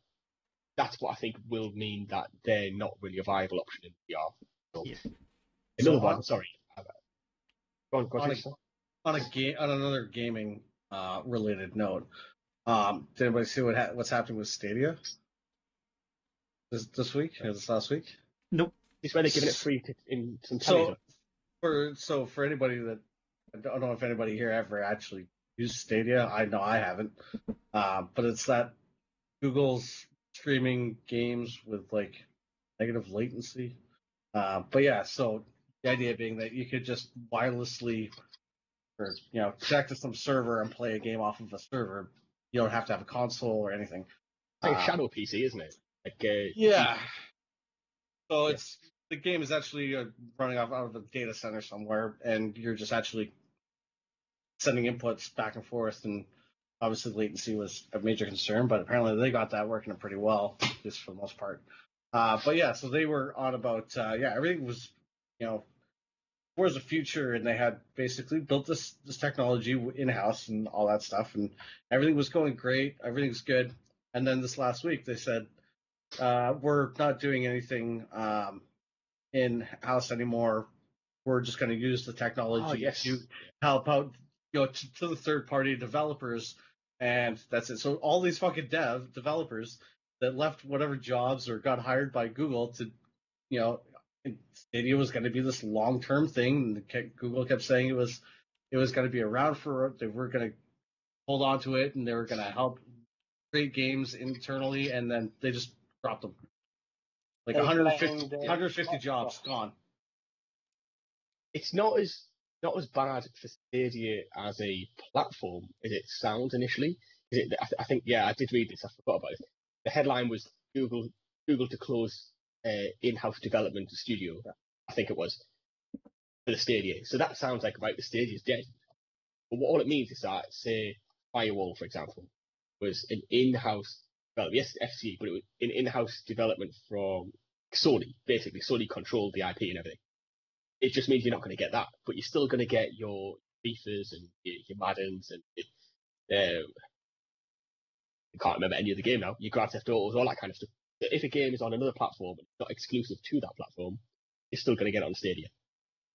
Yeah, because they had developers actually like working on making games and actually like doing a bunch of stuff as well as working on stuff. But they were just Google's just like, we're just going to use it now that everything's kind of set up, and we're just going to use it for helping the other people with the technology so that they can kind of feed off of it. So Stadia's going to stick around, but thanks to all the developers for everything that you've done. I didn't notice what Ricard said there. Sorry for again probably talking over you. I didn't know it was because of Bethesda. Where did you hear that? What they said publicly, didn't it? Yeah, an article today. Right. The problem with Google is they're known to start something and then kill it off, aren't they? Billy, yes, it is. This week, right now, is the final week of Firesill. But you've already won it. You've already won it, pal. So don't worry. Congrats. Yeah. Mathematically, you cannot lose it. So, Mm-hmm. there you go. One other thing about Stadia, they've partnered with, it might be Samsung as well, or it could be LG. They've partnered with someone who makes 4K TVs, and they're bundling Stadia in the TV. So, your smart TV has Netflix and Amazon and all that carry on. Yeah. All you literally need is your TV and the controller. Now, I don't know how much that's going to cost, but that's pretty interesting. Yeah, it's already out. For a casual gamer. It's out now, isn't it? Oh, yeah. Stadia controller. Yeah. No, the Stadia controller's out, but I don't know about the TVs that have Stadia. Oh, sorry. Yeah. So it's literally it's just a button on your control, on your remote control, and then you grab your pad and you're away. Another thing, probably a bit of conversation, we'll be wrapping up soon, I imagine, but this conversation based on the Alvo Discord, this is, yes, 2 tournament wins counting for them. Yeah, they won the league, won the playoff, and then won Fire. So the Quest, they talk about a Quest 3. There's been some speculation if this is going to be an annual development cycle. Sounds pretty good. Every year you can upgrade if you want, get a better model. Sounds expensive. It does sound expensive, but you don't have to. But this is the thing, it means that you could if you wanted. But the question it raised was, if a Quest 3 comes out, does the Quest 1 have to be able to run the games that come out on Quest 3? Yeah, we're backwards compatibility. That was something. Yeah, I saw that conversation. It's easy to downscale, so there's no reason why not. Yeah, but if you want it to be competitive, but if you want a Quest 1 player to play online in, again, say, Onward, Alvo, Contractors... I would argue it depends on the game. Yeah, so, for example, there are many games that for pro players, you're better off lowering your graphics settings because it's easier to identify things with a lower graphical setting than it is to have all the fancy flashing shit on the screen. So in theory, like, downscaling isn't necessarily bad. I mean, for the everyday average user like us, like, yeah, we want all the bright colors and all the, I want to go and look at the rock and see the extrusions and whatnot. But for anybody that's serious about it, that will lower a setting, not really care of the overall graphics quality drop, then who cares? But if we're talking clarity here, Firewall, for example, right? To me now I've experienced Quest on PC, obviously the link, Firewall looks like I'm looking at it underwater. It's got like a shimmery kind of blurred, like kind of. I've heard people say it's like having Vaseline on your lenses. Like it's not clear. Mm-hmm. It's perfectly serviceable, but it's not clear. Let's not kid ourselves. Yeah. It's done a lot better than it should have. Yeah, so Billy's saying that shooting's easier with less objects. That's correct, but if we're talking resolution and clarity, now every year if a new headset comes out that has better clarity, at what point do they go, right, it's not fair to group these together? So I have a question for you. What's your resolution of your laptop? Just my laptop screen is 1080p. Yeah. I'm running 4K. But when it comes to like strapped to your face, you know, it's you know what I mean? So it's like even if you look at like PC across the board or even PlayStation across the board, everybody's TVs are different resolution. You can have different FPSs. Granted, I mean your FPS output of the PlayStations are differently set. Yeah, but say But, Billy like, says onwards clear as day. Absolutely. Yes, it can vary if you play it on the PC. That's because the Quest in itself is better. So imagine a PSVR headset came out now, or came out before the PS5. So imagine we got a second PSVR headset for the PS4 that had the difference between Firewall and Onward, right? And then those players are playing together. That would be a bit of a gap. District across the map. One guy can see you, you can't see them. Yeah. Now, yeah. Although it's great to have a new headset, unless everybody gets a new headset. Actually, you know, but let's go down a different route. Titch, have you got a PlayStation 5? Nope. Venny, have you got a PlayStation 5? Recon? Nope. Ivan? Let's phrase this differently. Sean, can you buy a PS5? Yes. Can you buy a PS5? All right, let's do it this way. Do any of you have a PS4 Pro? Yes. No. But that's a marginal difference. We're talking, if someone went, right, so I've got a Quest 2 now, get a good resolution on it. If a Quest 3 comes out and it's the same price as the Quest 2 was, and it comes out next year, I'm buying a Quest 3. I've only had the Quest 2 a matter of months, but I'll buy the Quest 3, and the other half can use the Quest 2. I would like to go that you are the person that impulse within 30 minutes a gaming laptop. I'm just going to throw this out there. Your track record of buying things isn't great. Let's go put this out there. If we take Billy, if we put him on a Quest 1, we put you on a Quest 3 with the high, hooked up to a PC with the high, and you can adjust whatever settings you want, have 120 FPS. You know, I still think Billy's gonna rock. See, this is very wrong. What lets me down on Firewall? Okay. What lets me down on Firewall is the fact it's a button reload. When it comes to manual reload, so many good players who would stumble because they've never held a real firearm, and that's not an issue for me. I think when it comes to certain things like that, I think the gain is I don't want to say marginal, because I mean it really depends on the player, but overall I don't think it's a huge effect until you're getting into like the pro players, like somebody on a 60 hertz panel versus like 144 or whatever. Like there's a noticeable difference. Like but my point being, there's been arguments about you and I can't see more than 60 FPS. That's been proven so blatantly wrong. It's just, but you have to be that good in order for that to really matter. Like, do you know what I mean? Yeah. But see, the Elite Dangerous. Billy's I'm not saying it specifically Billy. I'm just saying sometimes you might think, oh, they're a great player, but they're great at a game mechanic. When it comes to VR, obviously there's a bit more of real. Like what images from a Firewall? You're looking down this way, and you move the gun. Well, you compare. All you have to do in that circumstance, we've seen people do it. You compare Firewall, which is a VR shooter, PlayStation VR shooter, to Alvo, PlayStation VR shooter. They're both shooters, but one's slow tactical, one's fast paced. Look at Wolf. Wolf dominated everybody. Wolf is incredible. Months. Yeah. I don't know if he's gone up against Ilya. L. Like, I mean, I don't know if he's gone up against L at any point, but I mean, Wolf was freaking dominant on that.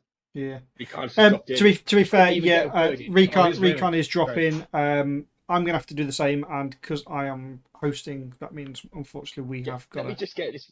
Sorry, the one thing to get out of the way. What I was leading to was the Elite Dangerous PlayStation, right? On PC it's VR, on PlayStation it's not.